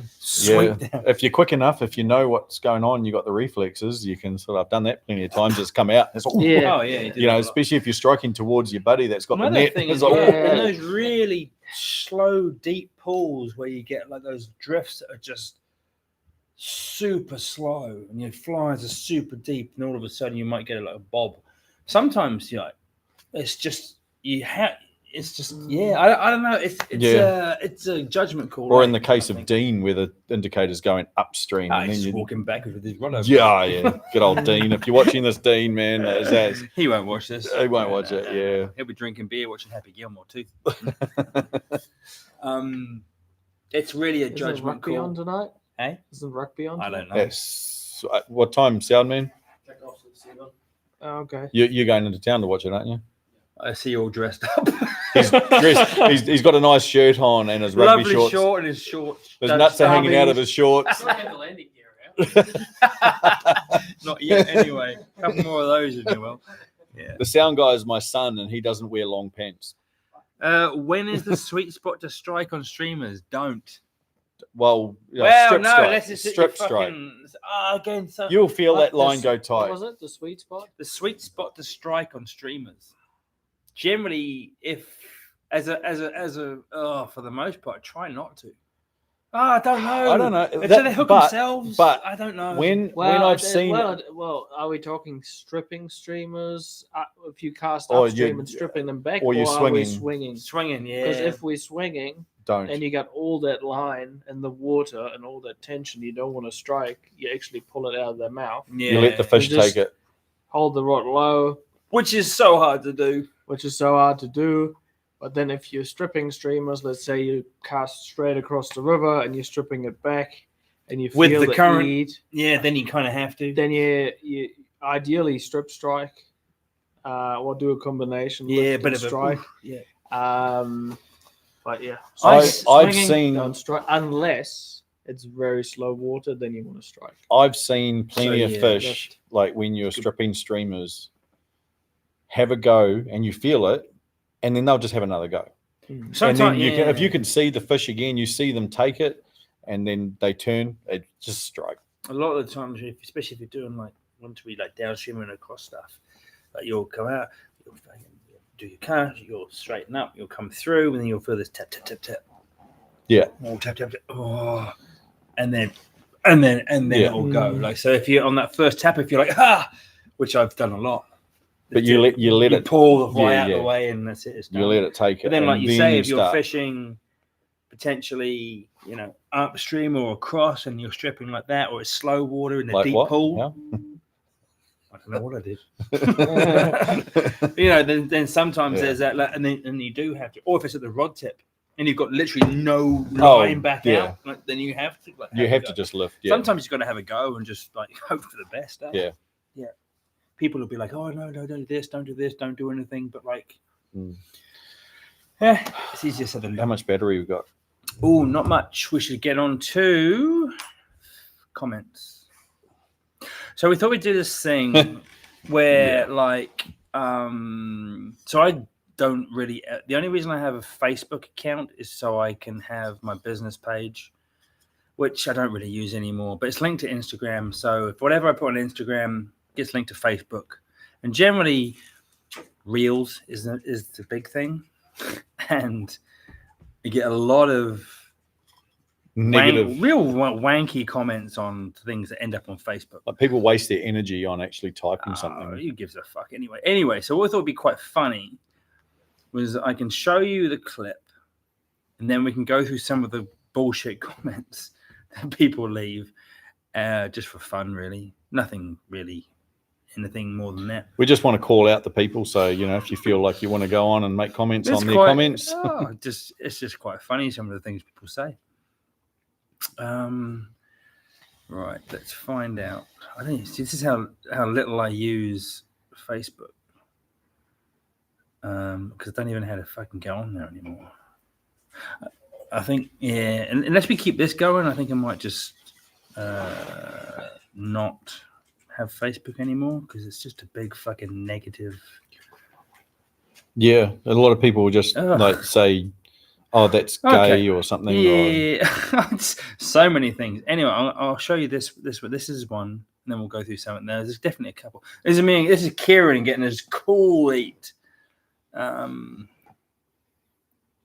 We haven't worked out how to just skip over to I'll work this out. I will work this out. Anyway, this is the thing. There you go. Yeah, good. So this is the clip. Right at the rod tip. It was a cool eat. That's gay. It didn't stick, but it was very, very. Is that because it's Kieran? Now, what was anyway?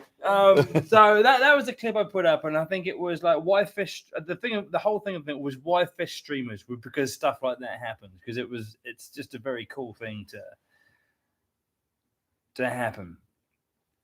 So the first guy, Russell Smith, says, whoop-de-doo, don't yell, you'll spook every fish in the hole. Well, the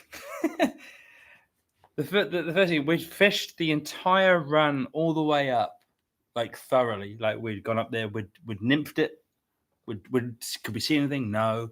Then we nymphed it. Then we kind of went through it with streamers. And then right at the very end before we left, Kieran was like, I'm just going to do a fly change on the streamer and just see if this works. And like that was the first that you changed the fly, came through, and then the fish ate the rod and was like, oh, it was awesome. And fucking, because it's a cool eat at the rod tip, you could see everything. And so that's what we were all excited about. We didn't have the sound on, but we were like, woo, that was fucking awesome. And then the fish came off and we're like, yeah, high five, that was wicked. Then we moved on. So people are going in there, don't be so loud. You're going to spook everything. It's like we'd already fished it really, really well. And then what else did we have? Oh, that was a good one. Had it in her mouth, but the kids walked in. That was good. Someone else said, Bill Getter, scream a little louder on the river. Don't freaking spook the fish. You can get them on again. You're not going to get that fish to eat again. No, that's absolutely ridiculous. After getting hooked on a streamer, that fish is gone for the day. Big articulated streamer. Yeah. Let them turn the corner to set the hook. You lug the fuck. Like, dude, like, it ate at the rod tip. It's one of those things. It's like, if fucking ate there, like, what? You have to do something. So this person must land every single fish you catch. Absolutely. They probably fish one day a year. Yeah. And then James Albert, woohoo, you lost it. It's like, dude, it doesn't matter that it came off. It was the fact that the eat was so epic and it was so visual and so good. You guys calling out people just fishing related or ones that are trying to attack you personally? Pretty much just fishing related. I don't really give a fuck what they say about me. Yeah. Why are you going to say something? Yeah, you do. Are you writing a comment right now? No, I'm not. Oh, okay. I'm just reading through what you guys. Oh, okay. It's just more just like you're missing the point. The cool thing was the eat. Yeah. And how epic it was at the rod tip. That's why I posted the thing. You shouted it off the hook. Ridiculous.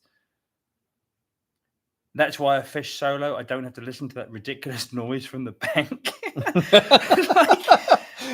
you got no mates. I don't know. Who was that that said that? Who was it?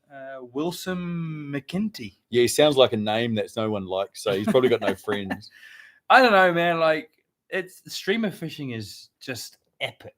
And sometimes you get these visually aggressive things that happen, and it doesn't matter if you don't. I mean, and to be honest, fishing those massive streamers, articulated streamers, you're gonna lose fish. And the trout, they swipe rather than inhale. Yeah, they try. Yeah. So if you got a big streamer, of course you can list them. It's cool catching. It doesn't matter, man. It's cool. Who cares, man? Fishing large articulated streamers on trout is awesome. So much fun, man. And then we all agree, like, we don't fish streamers because we want to catch a lot of fish. We do it for the eat. All about the eat. It's all about the eat. It's not, the fight usually is not that great because you're fishing relatively heavy leader, but it's all about the eat. We go in with like 3 different setups anyway. Usually we got a nymphy setup, a dry droppery setup, and a streamer setup. And it's just cool to see a fish that's usually relatively gentle, rising, spooky, hard to catch, to just attack the streamer so aggressively. Yeah, the whole that's right. So good. It's like it turns into a saltwater fish almost. Yeah, 100%. Okay, so here's another one. This is which one's that? This is me and Jared doing a team bow and arrow cast. Oh, that's gay. The reason is because I was slipping down the bank, and if I fell in the water, I would have spooked the fish. So Alex grabbed the line. Yes. That was actually a good example of an upstream strike, actually. Oh, right. Yeah, because it was a downstream eat. But the cool thing about it was, it's like, you probably could have done the bow and arrow cast yourself, but it's more like, let's just have some fun, man. I was on the edge. I was on the edge of the grass, And I was like at the point where it's like, if I lose my balance you had here, no I was going to fall and you had nothing like that. So it was like, well, let's just do something different. Yeah. Because it's fun. Yeah. Because we can. And then, Elias Lamp said, may as well let the bro reel it in for you too. This is why people call fly fishing gay. But like, I don't see what's gay. Like, it's just a fun thing to do. No, like, exactly. It's something different. Does he also hold your wiener when you whiz? Because this shit's gay. That's great. What he does. He does, yeah. But it's not because of the gay. It's so big. I like what Jeff Beck said to him. No friends, huh? Sorry, bud. I won't fish with you either. Who cares? They're just having fun. And that's exactly it. It's like, this is a situation where we could do something a little bit different. Yeah. This is just fun. It looks more like fake AI to me. Well, okay. Tell me how this is more difficult than the spin fishing. I mean, okay, you go spin fishing, that's fine. That's okay. Tell me you and your friend are gay without telling me you and your friend are gay. What we do after hours is what we do. Nothing to do with fishing, mate. Exactly. Yeah. Well, I agree with all these comments. Then Jeffrey Arthur replied to that. Tell me you're a trolling closet homosexual without telling me you're a trolling closet homosexual. I couldn't have said that any better, man. Shout out to Jeffrey Arthur. That's brilliant. Yeah. Good on you, Jeffrey. Oh, that's so good. I didn't know you get these comments. Oh, dude, I get so much hate. So much hate. So much hate. Yeah. Now, everyone's just like, fucking, I want to do this, that. So the common one is fly fishing is gay. That's basically the whole thing. This is a good one. I like this one.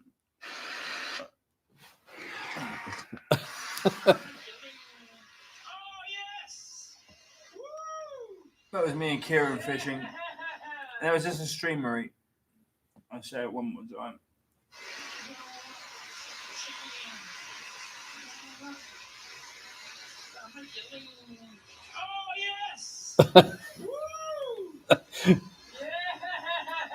Again, just streamer fishing, right? Which is just fun in a big deep pool. So then, what have we got? There's some good ones in here. Did you lose the fish? So a lot of people. So again, the post was the eat, which is what we just talked about. Like some of the coolest shit about streamer fishing is just that eat. So if you post something without showing the fish, people seem to get quite upset about it. It seems. Where are we? Clickbait. So I answered, how's it clickbait? And they said, we never see the fish. So I then said, well, the post is about the eat, not the fish. You're missing the point. So people don't get that. I would like to have seen the fish. Who cares? Fucking whatever. I really want to see the trout. Why? Why is it's all about I've got to see the fish? Definitely his buddy snorkeling down there. If he landed a fish, he would show it. So that was you down there with the snorkel. I reckon you just got hung up on the rock. It was Kieran. Actually, it was Kieran. He was probably fishing a slushy off the back of that streamer. Exactly. Slushy off the streamer, yeah. There's a slushy chasing that. Where are you fishing exactly? I'll DM you. Check your messages. Your mum's backyard. Does anyone know the place? Please let me know. No, we will not tell you. Show complete video with fish. Probably lost it. Maybe. Who gives a fuck? Anyway, go complain about something else someone said. He's just saying he wanted to see the fish, that he wasn't complaining. Show the damn fish. So everyone wants to see a fish. Everyone wants to see. It's just like I'll just stop posting these bloody stupid. Then people will complain that he's not posting. Someone said, "Minnow, hi, place which you're fishing. Thanks." Half of your fun is screaming, so your fishing buddies know you're hooked up. Act like you've done it before. Like, I feel like a lot of the people that comment on Facebook don't fish enough. they just They probably fish 1-2 days a year with them baits that they've done it since high potentially. school. I don't really know, man. Like, Yeah. It's very People just interesting. I mean, everyone.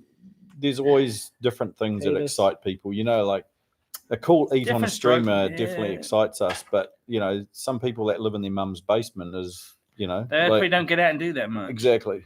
But I find it quite interesting how a lot of the negative stuff you get on Facebook or social media in general is that if you don't show the fish, people get upset and don't believe you caught the fish. But even if you lose the fish, which happens quite a lot, that's who cares? But the post is not about the fish. The post was that particular post was about how cool the eats are. But that just goes to show again, like some people fish for, you know, land different reasons. And I guess we've all been there. First of all, you wanted to catch a fish. Yeah. Then you wanted to catch a lot of fish. Yeah. Then maybe you wanted to catch a big fish. Then you want to catch a lot of big fish. Then you want to catch a big fish in a certain way. Yeah. And then it sort of, I guess, the more you fish, things change. And I kind of get that. And if you're big into fly tying like me, I want to catch a fish on a certain fly a certain way. I don't care if I catch one fish or 10 a day. Yeah. I want to catch it on that very fly. I want to tick all those particular boxes, and that makes the day good. Yeah. Or that makes whatever that experience good. So I get it, but it is amazing. I mean, we'll do this more, but like, and you kind of, when you put yourself out on social media, you really do put a big target on your back because people just fucking go for you, man. And the amount of fucking shit that people like send you, like comments, DMs, emails. So I've deleted them all, but I should have saved some of the emails I've had over the years about people just ripping into me because I've done something they don't agree with, or I've posted something. OnlyFans or something. Oh yeah, I mean, there's that. I mean, I remember once I don't know who it was. I remember it was a woman. She made me this fucking email that was like this long. Because in one of the videos I posted, as I was driving to the river, I had a Joe Rogan podcast. Oh, yeah. On. And as I was like filming out of the front as I was driving, you could see Joe Rogan. And because I listened to Joe Rogan, she made this massive email about how I thought we had this relationship, and then so I realized that I saw that you had like a Joe Rogan, and you're this kind of person, and now I'm going to have to do this, and now I'm not going to listen to you anymore. And it was like, oh my god, like she must have she must be a liberal with 17 pronouns. I don't know, man, but like some of the I should have, because as I've gone through, I've just delete. I don't want to think about it, but like, I should have saved them all. For a time like this where I have no sponsors and I don't give a fuck anymore. Enjoy, bro. Later, brother. See you. I don't know why I did that. I was actually going to do this. I love you, bro. So you just turn up, drink Dustin's beer and leave? Yep. Yeah, that's called a mic drop. See you, sound guy. Yeah, man, like, it's amazing the fucking hate you get just from being on. And like, I've had people threaten to like smash my windows, like slash my tires if they see me on a certain river again because I made a video there. And I've had some really nasty stuff over the years, just because I make videos. But that's the thing, like people go, they say, oh, you're making videos on that river and you're giving away like good spots. You pick up any magazine about fishing, and the first magazine that you pick up, here we go, he's just picked up a magazine, will tell you where they're fishing. This magazine here has burnt more spots than I ever have. Fly Life. These guys make articles. There you go. You will get another hate email. Oh, well, fuck you, man. Like, people give me shit. I go out of my way to not give away spots. And if you know where I'm fishing, you've been there before. Yeah. And you already know it. People like this that make articles, they tell you where they are, they name the river, they give you accommodation, they fucking tell you every little place, access points and everything. And you can't tell me I'm fucking doing more damage. What's really interesting is that, I've fished with you, and so many times, you're like, oh, let's change the angle that we take the video of that fish because that will give away that spot. Again, if people recognize that rapid, that corner or whatever, that pool, They been already there. know it anyway. Just don't tell anyone else, right? They know that. However, you go on some people's YouTubes and they're showing like the hut that they're staying at. Well, nowadays with AI, if you throw that picture of that hut into AI and say, where is this? It'll find it for you. Yeah. If you go onto the doc website, you can look through all the pictures of all the huts. I've back engineered so many situations, or so many, I should say, locations that people have fished by using the picture of the hut that they're staying at. Yeah. What do you think of spin fishing for trout? I like it as much as dry fly fishing and spay fishing. Whew. I think it's a good thing to get people, like kids, into it. I don't agree with treble hooks or barbs. You can put a single hook on. You put a single hook under a certain size and barbless. No problem with it at all. Yeah.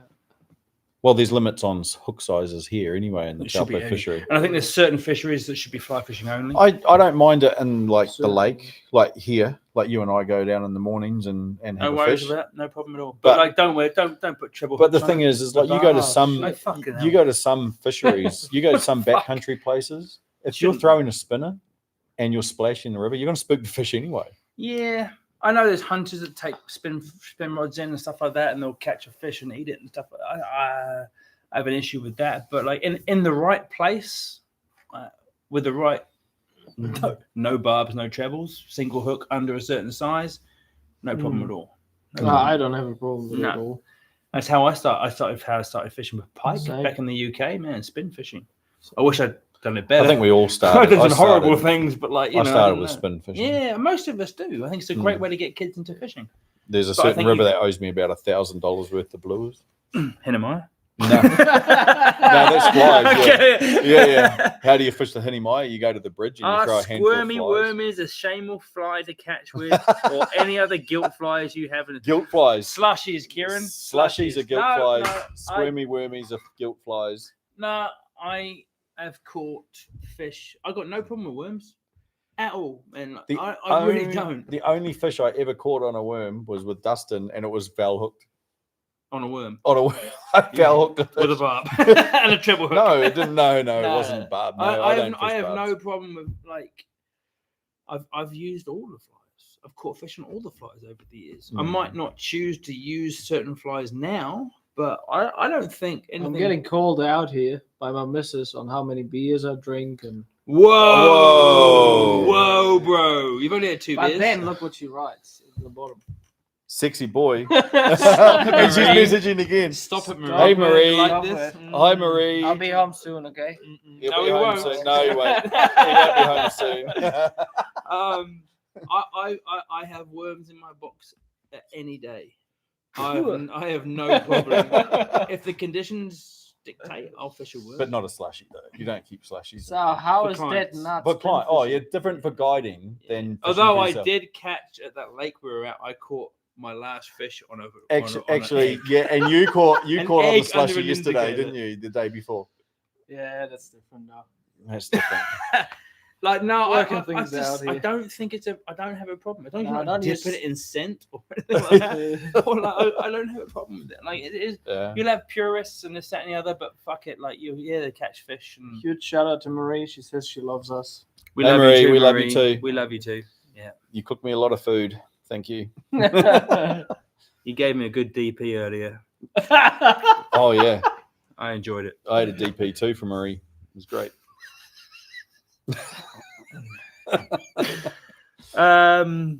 If you still get excitement and enjoyment out of fishing with how much you guys fish, you're doing it right. It shows how much you actually enjoy the sport of fly fishing. 100%, man. You know what's what I like about fishing so much is having a good laugh with mates on the water. Man. Like like you and I talk some shit, man. On our GoPros, there's so many conversations that it's just like, what the fuck were we talking about?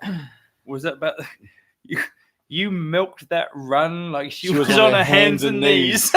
He said that, and then I was just like, I just didn't have an answer for it, and it was just like I got nothing to make that any better. When we fish, like we get to it might be like 11:30, and we've caught a fish each, and we're like, There's no fish here. Kind of thinking about maybe, going home and having a shower, maybe drinking some whiskey. Not together. We'll drink whiskey together, but not having a shower together. It's so much fun. It is, and also the thing with fly fishing is you never learn out. There's always something you learn. 100%. Yeah. You'll never know it all. You never know it all. Yeah. You will be always surprised, especially if you fish a lot. You observe everything, the water, what the fish are doing, the insects, just everything. Yeah. Different levels to it. And you learn things. Yeah, Lee said it really time. well. I was talking to Lee. Every time I go fishing, I learn something. Yeah, 100%. And Lee said it really well once. He said, hang on, I'm probably going to butcher this. He said, you look, you see, and you observe. So the first thing you do is you just look at something. And you go, oh yeah, that's a river, that's a fish. Then the next level is you see something. So you go, oh, that's a fish. Huh. It's a brown trout, or it's a rainbow trout, or look at that bird.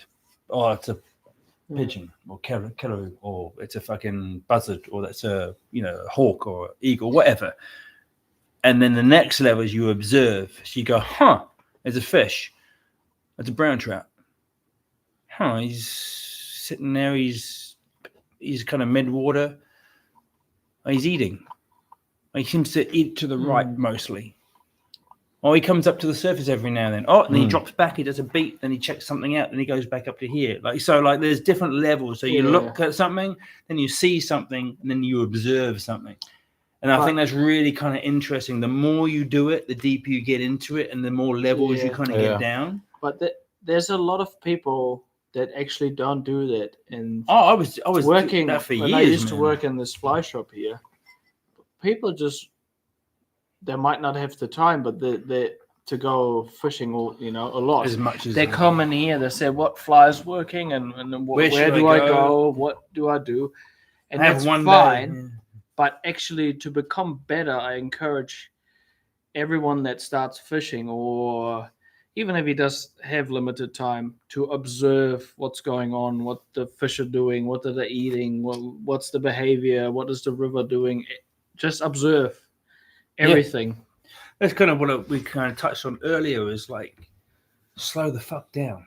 Yeah, absolutely. You kind of go up through a rapid, you get to a pool. Yeah. And I was talking to Sean, Category 3 flies, Sean, one day.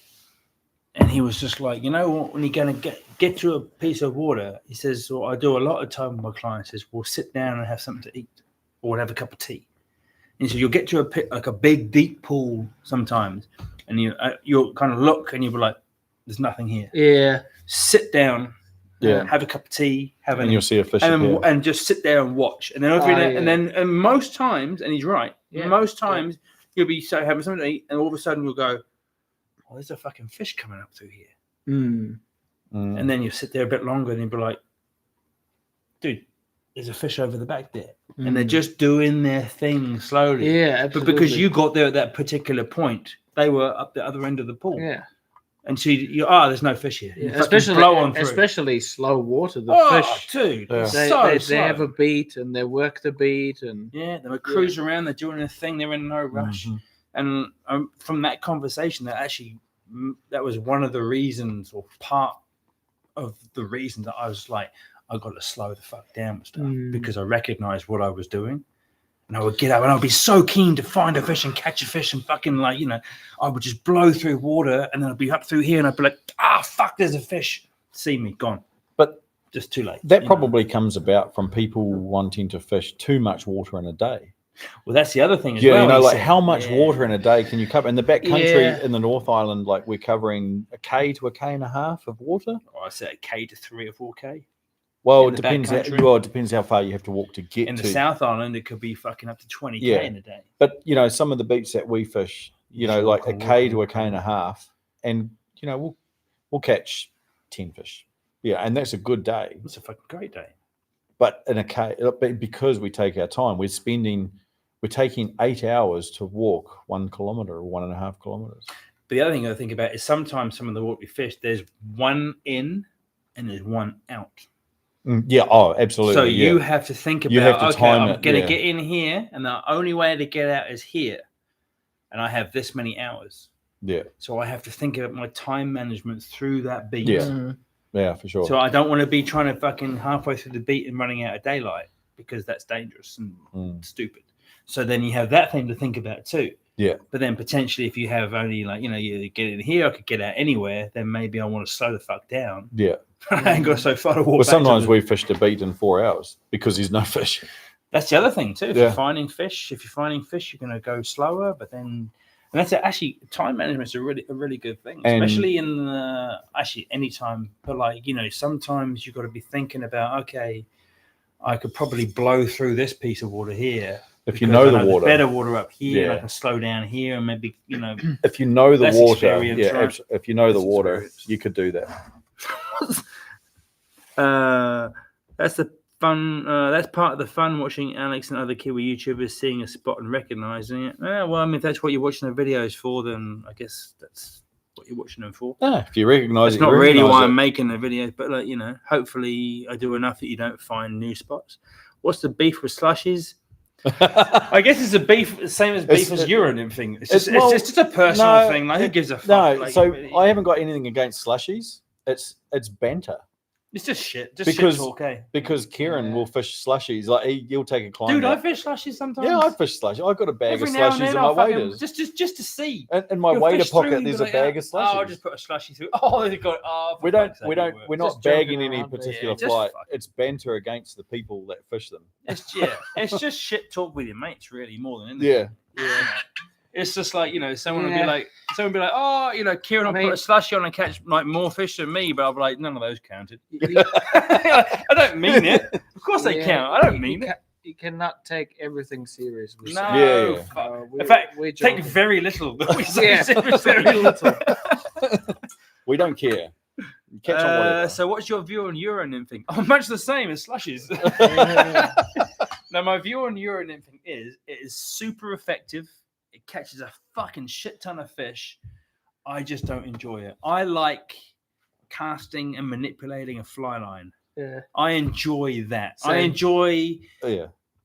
watching an indicator. I enjoy just everything that goes along with that. And I don't like urine nymphing. But it's fucking to get to the point, because we touched on this earlier. For us, it's not about catching as many fish as possible. Don't give a fuck. Yeah. If you want to catch as many fish as possible, probably urine nymphing is a good thing. 100%. Yeah. 100%. It's so effective.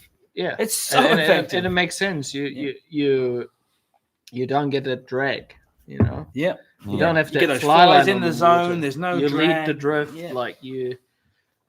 It makes sense. Yeah, So, nothing against it, but yeah. I don't want to do it. I've never done I it. don't want to do it either. I've got no I've interest tried in it. I've done it. I've tried it. Even back home, like for barbel especially. Oh, Because they eat off the rocks, and you really have to get your fly like scratching, bouncing off the rocks. And here's to get another them to thing. eat. So I do. I have done over the years a lot of naked nymphing. Steady, not that kind. That was just a one-time thing. But like, which is basically, it's almost Euro nymphing, but not quite. And there's a slight difference for me in that. But like, it just comes down to, I enjoy casting and manipulating a fly line and the things that go with that. And I didn't enjoy Euro nymphing enough to want to do it. That's all. And that's basically fishing. Yeah. Do what you enjoy doing. That's why I don't bait fish and I don't. Well, I spin Oh, fish. I can't do. Yeah. I know. Like, again, the spin fishing on the lake edge is not because I'm going out there to fish. Dude. It's going out there because like Dustin's like, hey, should we go for a spin fish 100%. at 6 o'clock Dude, in the if morning? I go back to the UK ever, I'm 100% going carp fishing. I fucking love that shit. But it's as far from fly fishing as possible. It's just a personal thing. And I don't think anyone can get too serious about like, oh, that's a fucking bullshit thing. Like, do I think it's fly fishing? I think it's a fucking gray area because you have, when you're Euro nymphing, as far as I understand it, you don't really have any fly line out in the system. Well, it's so literally just I leader heard. and I don't know not much how fly line. true this is, but I heard the reason that Euro nymphing came about was because It's also called check nymphing, and then something about French nymphing, Czechoslovakia Well, was about like it was too expensive because it was the way that the country politics worked. It was too expensive to buy a fly line, so they invented another way of doing it. I've heard the same thing. I don't know if it's. I don't know if that's true but- or not, but that's what I've heard. I don't know. I feel like it's a grey area of fly fishing because if you're not casting a fly line, then are you actually fly fishing? I don't know. Who I cares? actually don't even give a fuck. The thing is, are you enjoying yourself? Are you having a good time? Great. Are you catching some fish? Wicked. Good stuff. Like I really don't care enough. Yeah, same. I don't want to do it, so I won't do it. Yeah. So I'll do what I want to do. But I want to catch a potentially, hopefully, big fish that I can see in a way that I want to catch it. And that's all I want. And as long as it's within the parameters of what I class as fly fishing, I don't really that's care. the thing. Is like the biggest fish that you catch is not necessarily the fish that's your most memorable. You know the one, little perfect like 2.5 little brown? 3 pound. Oh, dude, Took 3 hours to catch, didn't it? Yeah, man, fucking that was still one of my best fish ever. Yeah, exactly. And it was like 2.5. You go to a river where like the biggest fish average fish is 2 pound, and you catch a 3 pound out of there. Well, that's a trophy. It's a trophy fish, man. But it's not the most memorable fish. Is not necessarily the biggest fish.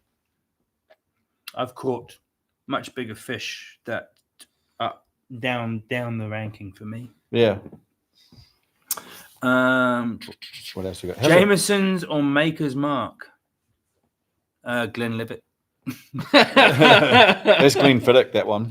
Kieran Kirkham. Oh, he's off his bike. So he didn't Kirkham. He didn't get hit by a bus. You look at something, observe something, then throw an egg at it. And that's Kieran's approach. Hey, Kieran, when you come back, we'll get you on the podcast and you can talk about all that. Cheers, mate. Keep making people butt hurt with your enjoyment. Awesome stuff. I'm off to something. Catch you later. Yeah, I think it'll just, like you say, it comes down to just like fucking what do you like to do? If you want to catch a lot of fish, do the thing that catches you a lot of fish, but try and do it in a fucking ethical way.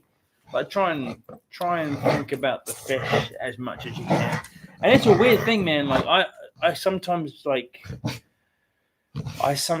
go back and forth between like what I love to do, which is catch fish, and then the ethical thing of what I'm actually doing is sticking a hook in a fish's face. Yeah. Like, so like I get what people have against it, but I kind of weigh it up with like, I do everything I can to minimize the impact on the fish that I'm trying to catch. Yeah. And then hopefully, I don't know. I mean, I'm going to go to hell for much worse things than catching fish. So, I know. The shit you send me. Oh, no. The shit you send me. So like, I just think it's like just do what you enjoy to do, and if you want to catch a fish, try and catch a fish. I agree, Lumo. If you want to try and catch a lot of fish, then try and catch a lot of fish. And I think the longer you fish and the more you fish, your outlook on it changes. Mine definitely has. I remember I fucking remember when I used to just want to catch a fish. Then I wanted to catch heaps of fish. And then I learned about fly fishing, and that was a whole new thing. Like, I'll try and catch a fish this way, and then maybe I could catch this kind of fish or this kind of fish, or then I came to New Zealand, and it was like, oh my fuck, I could start all over again. I mean, sometimes you can go fishing and not catch a fish, and your mate catches a fish, but it's always we caught a fish, because it might have been I was up looking down and giving the direction of like, yep, the fish has moved off. I wouldn't have caught that fish if you hadn't caught it. Yeah, exactly. So sometimes it's we caught a fish. Yep. And I don't care about numbers. I don't care about how big the fish was. You know, it's like sometimes you catch a fish and it's like, 2 pound. And then it's like, people ask, how big was the fish? How many fish did you catch? It's not about that for me. I think it kind of depends on the trip. Like I've done trips, like that movie I made, Flow. That trip was about, can we catch something fucking massive? And that was the whole focus of the trip. Well, everyone catching something massive. Let's everyone try and catch a double figure fish in the same trip. That was the focus of that trip. Yeah. But that's not particularly what I'm about every time I go fishing. No. That was just that particular trip.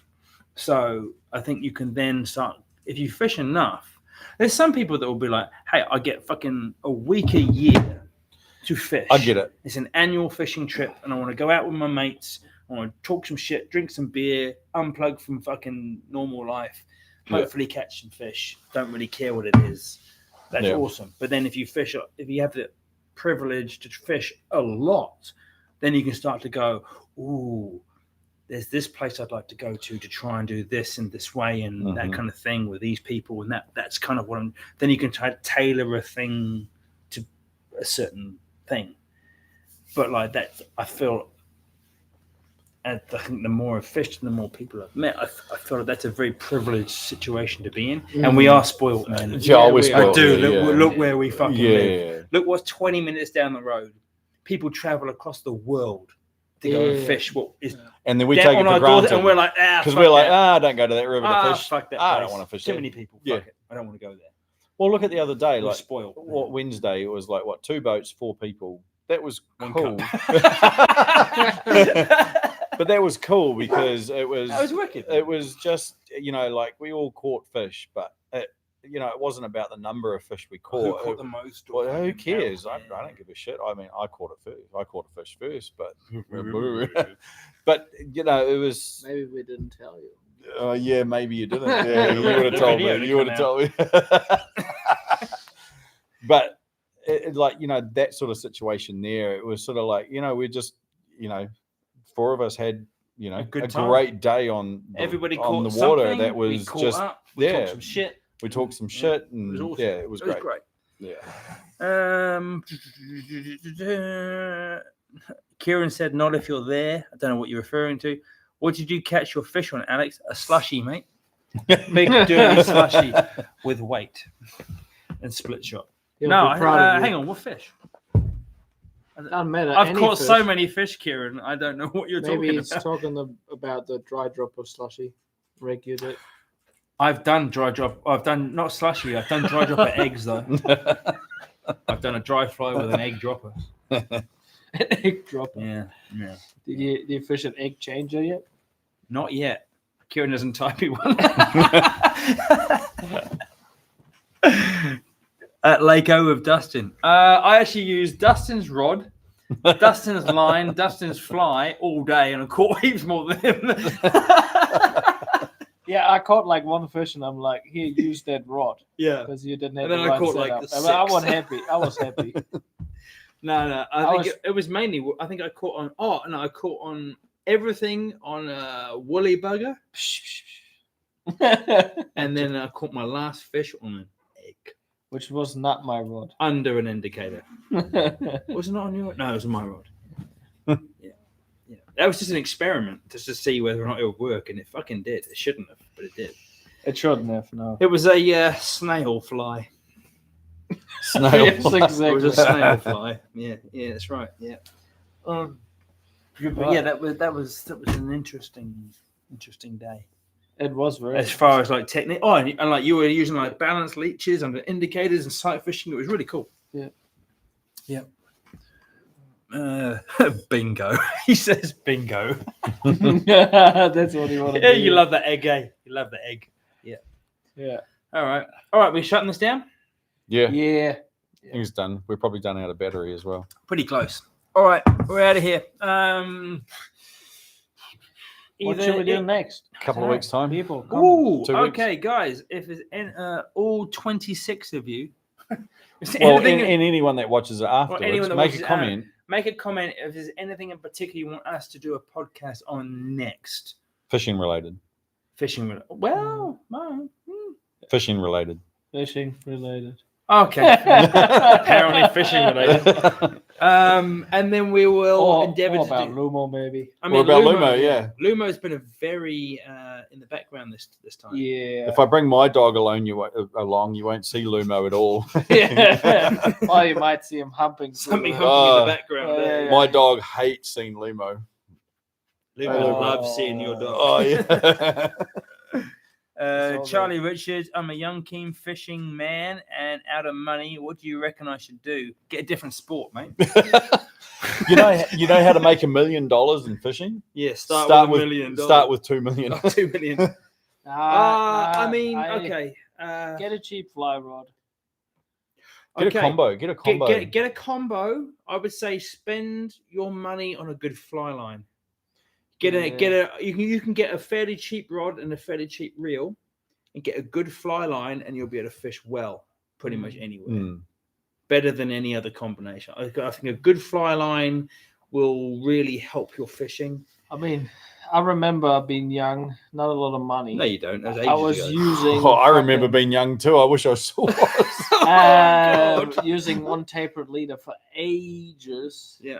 And the tippet I had, and I was making the most out of it, and I tied my own flies. Not that this is really affordable anymore. Well, not here in New Zealand. It's not. Not in New Zealand. Might be overseas. I would say, don't buy into the fact you have to have the most expensive this and the best that and the fucking most popular this and that. You can do a lot with the cheaper. Don't listen to influencers when they used to say. But honestly, but I was always very upfront. When I was sponsored by Orbis and SA and stuff, I was always very upfront. And the only reason I'm fishing this top end gear is because they're giving it to me. Yeah, you were. I fucking never said you need this and this and this to catch this. I was just like, I'm sponsored, and the only reason I'm fishing top end gear is because they're giving it to me. Because now I can't fucking afford to buy that shit because it's too expensive. And it doesn't mean you need it. Some of the fish. Top end rods are at New Zealand dollars, $2,000 New Zealand. You don't need that. It's nice if you fish a lot. It's nice to have good gear, but you don't need it to catch fish. But you can buy like a $200-300 rod here, like in New Zealand. I don't know where you're from, young man. And you're good to go. It comes with a line and a reel. Of course, you need some fly and maybe some leader line. A landing net. And maybe you can't afford tapered leaders, so just fish straight 3X line or whatever. Learn how to water load and roll cast. That's it. You're good to go. And a good thing to do is if you got a fishing club around you, like here in Taupo, for example, there's a fishing club. Good, They encourage young people. They help you out. You tie flies with them. Then you can take the flies home, use them. You know, if there's a fishing club and you maybe can find a mentor that's really good. Someone to take you out, can take you out, show you. I mean, you guys have access to YouTube and stuff. There are some good informational YouTube things out there. Yeah. Where maybe when we were younger, we'd have to read a magazine to find that stuff. So you do have a resource there. Videotapes. But really, I think I had one fly fishing videotape. I watched it probably a million times. Man. I used to read carp fishing magazines. I'd read them back to back to back multiple times, again and again and again and again. I just try to fucking remember everything that was in there. But you have so much more information available to you now. Yeah. The other thing is you can watch videos, you can read articles, you can ask people. If you can get on the more time you spend on the water, the better that is. Like, honestly, nothing beats time on the water, just fucking around and finding out. Working it out. I didn't start fly fishing until well after YouTube came out. So I watched YouTube videos, so many YouTube videos, and that's how I met this guy. Guy, fag. Charlie's in Napier. But it's,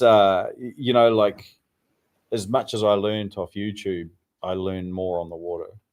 But don't, if you want to do it cheap, I mean, I went when my first fly rod was a Scott Radian, which was the top end fly rod for Scott. But you were in a position you could buy that. Yeah, exactly. So I did a video where I got, again, when I was sponsored, I grabbed one of those Orvis Encounter setups, rod, reel, line. Oh, $300 or something. If that, I think it was. I don't know what it was, but it was maybe $300 for a rod, reel, line, and I unpacked it on the river and I fished one of those. Maybe, Back in the days, they're much more expensive. Why not? Okay, I don't know what they are now, but it was the cheapest thing. And I unpacked it on the river. I put it together, and I fucking caught. I don't know. So I caught some fish. So it's very doable. Yeah, Guideline. I think Guideline have a rod, reel, and line set up for $4.99 New Zealand dollars, and and it's I haven't cast the rod, but I've definitely I guarantee you it's better than anything there was 20 years ago. ago. And then if you've got some more money to invest in anything, Invest in the line, not the rod. Yeah, 100%. The first thing you invest in is a good fly line. Yeah. And then it will do you well. Then you don't really need much else. Not really. Yeah. Flies. And then just learn. Like you said, if you can find someone that will take you out and mentor you, then that's that's huge. That's absolutely huge. If you if a fishing club, you can join a fishing club. Craig just texted me and asked me if Lumo's driving. If you want Craig, you can pick me up and drive me home. See, with that or Lumo. You can drive me home as well. Yeah. Do you guys fish any of the rivers around Napier? I have a bike. I fished the Tuk. That's about the only or Tuki or whatever. I've done some stuff over the way back, but it's actually quite a long way from here for a day trip. So to get down to the rivers, like towards Waipukurau, it's like 2.5 hours to Waipukurau from here. So we're lucky. Again, we've got so much fishing. I'll tell you a good resource to look into as far as like access goes is nzfishing.com. That's a good website to look at for access and stuff like that. Yeah. We'll go and buy those books. Is it the John Kent books? North Island, South Island. Yeah, they're really good. I've used those a lot over the years. That and nzfishing.com is a really good place to go. Also, I think fishing, if you get Taupo map 50 NZ, and then you can turn on the fishing game access points. So it has fucking all the fishing game access points on that app. And it's like $7 for the North Island and $7 for the South Island. That's really good too. That's a good start point. Or just go to Google Earth and start looking at roads. Or fucking go to your local hunting and fishing. I don't know what it's like over there, but like maybe go and talk to someone there and just ask them about. They might have like a flyer or something like that. I don't know. I'm not really tapped into that stuff. I don't know. Sorry. But like I would start with those places. I've definitely used nzfishing.com. I've used John Kent books. I've still got them on my bookshelf now. And SpotX books are good. I don't know that one. Yeah, they're good. Oh, okay, SpotX. Yeah. Start there, and then just fucking maybe just go talk to people. Don't know. Okay, have the book, but I've been going to fishing game. And they've been well, that's good, man. If they've been helping you out, then just talk to some. If you can find someone you can tap into for information, then at least a starting point, and then just find somewhere to start honing down your basic skills, and then. Once you have your basic skills, as far as like, whether it's water loading or mending or roll casting or whatever, once you have those things down or watercraft or what you're looking for, fly selection, rig setup, that kind of things, you can pretty much go to any piece of water in the country and, apply the same things. I mean, I know I'm not really on YouTube anymore, but I have a lot of stuff. Old stuff like Friday Fillers about information about rig setups and I can't remember what else is on there, but like if you look through that stuff, hopefully there's some things that can, knots and rig setups and leaders and, mending. I can't even remember what else I've done over the years, but like there might be some stuff there that can help you as well. Check that out as well. That's about it, really. All right, let's get out of here. I'm hungry. Yeah, me too. Yeah. All right, sweet as. Thanks for tuning in, guys. Cool. We'll get out of here. All 24 of you. Kieran wouldn't trust his knots. You're a good man, Kieran. We miss you. Come home soon.